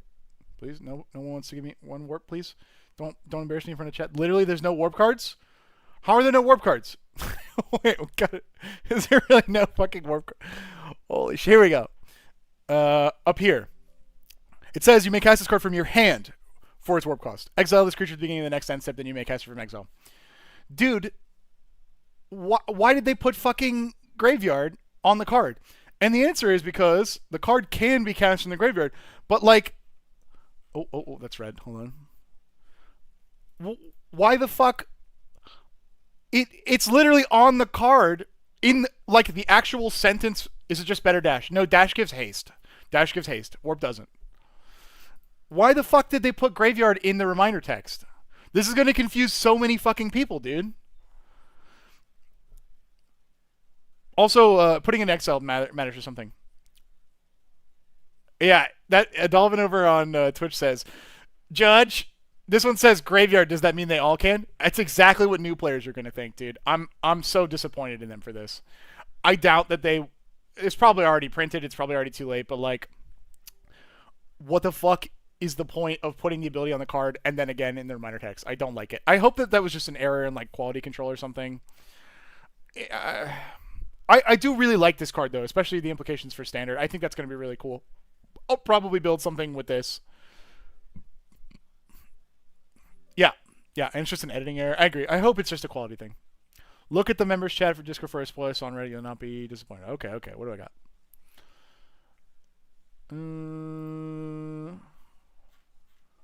Oh yeah, you're talking about the one that Murph sent, the Amogus one. Yeah, yeah, yeah. It'll probably be here. It's been out for a while. Is warp a new mechanic? Yes, yes. It is a new mechanic. Oh god, zooming out made this horrible. Hold on. Okay.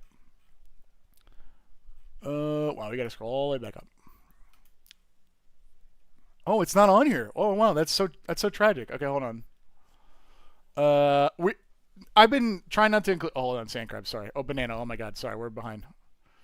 Yeah, yeah. Mono black Sephiroth needed the help. It was a bad deck. I agree. Okay. Against very against Commander to have more than one Ryan in your deck. Yeah. Well, we've got three. Okay, let's see. So someone sent a card that I've seen spoiled a few times, but I think it's good to talk about it on screen. I've been purposely avoiding chat. If you did not know, in our Discord, if you long press or right click our Magic channel, specifically the Magic channel, we have a thread called EOE Spoilers, Edge of Eternity Spoilers. We have been our hard-working community members have been fucking spoiling the shit. Wait. Thank you. I thought that was the wrong thing. Have been spoiling the shit out of this set in advance of everyone else. They have consolidated all of our like all the spoilers anywhere online very well. So go find that thread. So much shit has been spoiled that you have not seen on screen here because it comes from other sources that are like unconfirmed, like actual picture leaks and stuff like that too. So go check them out. Yeah, Thorn literally checks every fucking day. What, is there a problem with hard community? Don't worry about it. So I have been purposely not showing all of them. This is just Scryfall, but there's one they just sent that I will show you guys because it's very funny. And frankly, maybe we need to put it on screen too, because it feels like our screens are they're not they're not, like there's space for a card somewhere, you know what I mean? Maybe we'll do that. I'm going to do that. Let's see. I'm got to be careful not to spoil the name of the card. But we'll get to the bottom of black here, and then we'll talk about it. Okay. We were a timeline color. Okay. Oh, banana time. Sorry. Hold on. I got to drop these garbage things. Hold on real quick, and then I get the banana, and the banana goes there. Okay. Tragic Trajectory. Target creature gets -2/-2 end of turn. For one, like, why is that a sorcery? But then it says Void, which is the leave a battlefield text. Target creature gets -10/-10. So it's Tragic Slip with Morbid, but the space version. I think that's so fucking cool. It says, rejoice and know all will join you soon, which is kind of crazy, but the art goes sick, dude. Yeah, Tragic Slip, exactly. Sick sicko mode.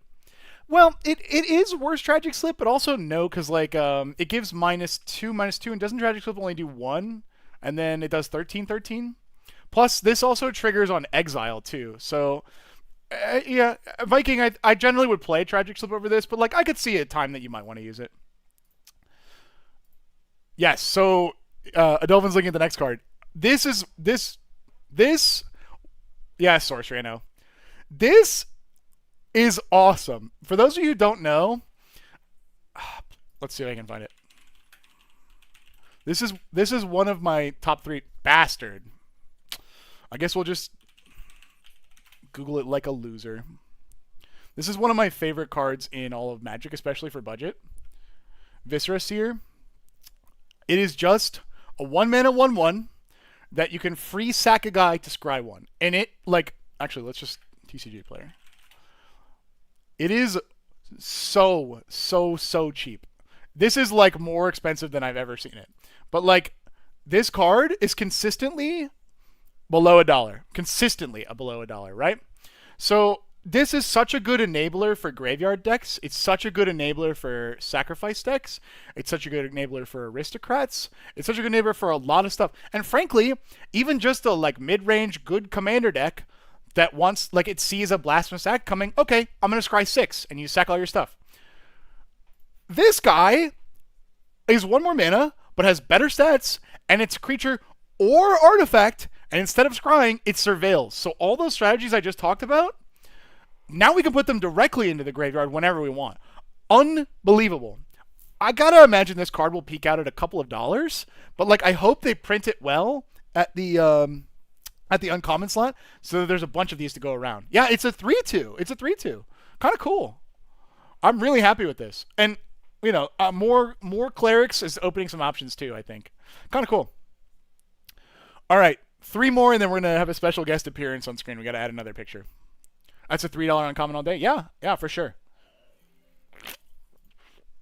Banana. Okay, Virus Beetle. I'm happy to see an insect.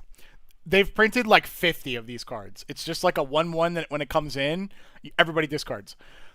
Insect is interesting typing, but it's an artifact creature. So I think that might buy it a home in more decks than other versions of this card. Void Forged Titan. 5 mana, 5/4. Beginning of your end step, if an online permanent left the battlefield or was warped this turn, draw a card, lose a life. I'm going to end up playing this over a Rager, maybe? Yeah, it's so annoying that Scryfall doesn't work. There's a bajillion cards that do this that are just like, forgive the shitty quality. This is a 3 mana guy that's a 2/2. When it comes in, Virus Beetle isn't new. You're right. It's a reprint. What was it? Kamigawa originally. I digress. Neon Genesis. Yeah, I like the art for that. It's really cool. Anyway, 5 mana, 5/4. But here's the thing: this is a recurring 5 mana, 5/4 draw a card, lose life. This guy. So I feel like that's a pretty fine engine. I'm gonna probably play a lot of that in limited. I think it's cool. So what is this? Zoo Ifrit Osteoharmonist. So he manipulates bones. Oh, I saw this guy. Skeleton guy. Oh, Skeleton Wizard looks so fun. He's a 3 mana 2/3. So but tap to return target creature from your graveyard to the battlefield. Any creature, any power, any cost, any creature. It's a skeleton in addition to its other types and has no abilities. So you just pick your biggest fucking guy, and they roll back to the battlefield, and then they're skeleton. It's reanimate, but no abilities is the thing. So I don't remember the names of the cards, but there's like a few 5 mana like 10/10s that are really bad. Or like overcosted stuff that have bad effects that you can put in that are funny. Yeah, no, it's definitely a funny black card. I think that Skeleton Tribal would be really cute with this. Because there are a few skeleton support cards. There's not an infinite number, but there's a good amount. I do definitely think you could make a pretty solid like 2-power skeletons deck with that for sure. Seems really, really fun. And hey, worst case, guys, just reanimating your guys for 1 more attack. Cool. Yeah. You can blink to get the abilities back, yes. The only problem is in Commander, you're stuck with mono black if that's your Commander. So it's tougher to blink in that way. But you can do it with, Luxury Liner or whatever? Maybe the Boss's Limousine? There's a few, like, colorless vehicles that will do it. I can bring back Reanimating Skeleton with that.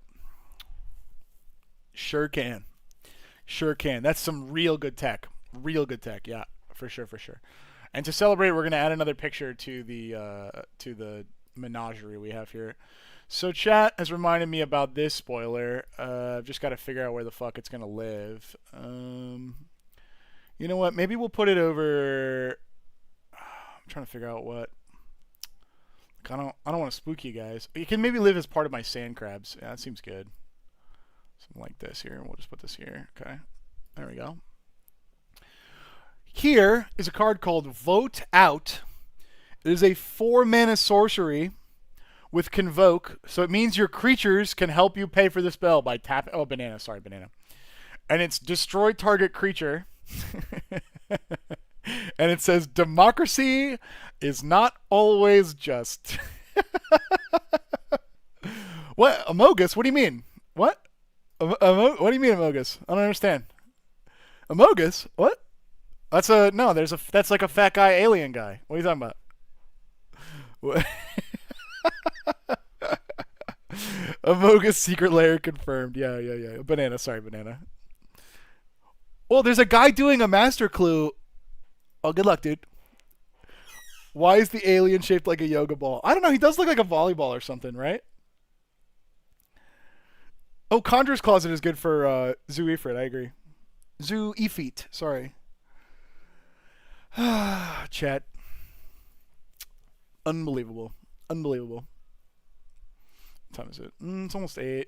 I do have to like go make dinner and stuff. In response, I call an emergency meeting. Yeah. I might leave it here. I feel like. Let me think. Let me think. So I'll tell you guys. I have a little bit of editing to do tomorrow, but we are streaming at 6 for the members deck rate and roast. I don't think everyone quite understood that, but guys, that is a public stream. Everyone will. Yeah, I'll look at your favorite card, Batman. Everyone will be able to watch the stream. It's just the members' decks that are getting reviewed and rated, so everyone can watch. That's public content. So that will happen at 6. I have a small amount of editing to do. If I get done in advance, I was planning to stream tomorrow anyway. Patrolling Peacemaker? Let's see if this works. Yeah, this card's fucking disgusting. This card is too big for the screen. One moment. Okay. 3 mana 0/0. Ah, what a bad card. Comes in with 2/1/1 counters. Okay, 3 mana 2/2. That's fine. Whenever an opponent commits a crime, proliferate. Huh. Huh. Huh. Huh. Huh. No, this is disgusting. It's disgusting. Like, what's the worst case scenario for this? They immediately fucking Swords to Plowshares it? Don't worry about my OBS scenes. The worst case is that they immediately fucking kill this, right? What's the worst case where you get the card? Your opponents cast some spells, and this guy gets to be like a fucking 8/8 by the end of your... Like, let's say your opponents commit 1 crime each. When it comes back to you, you paid 3 mana for a 5/5 that grows bigger. Cool. Now, what's the degenerate version of this?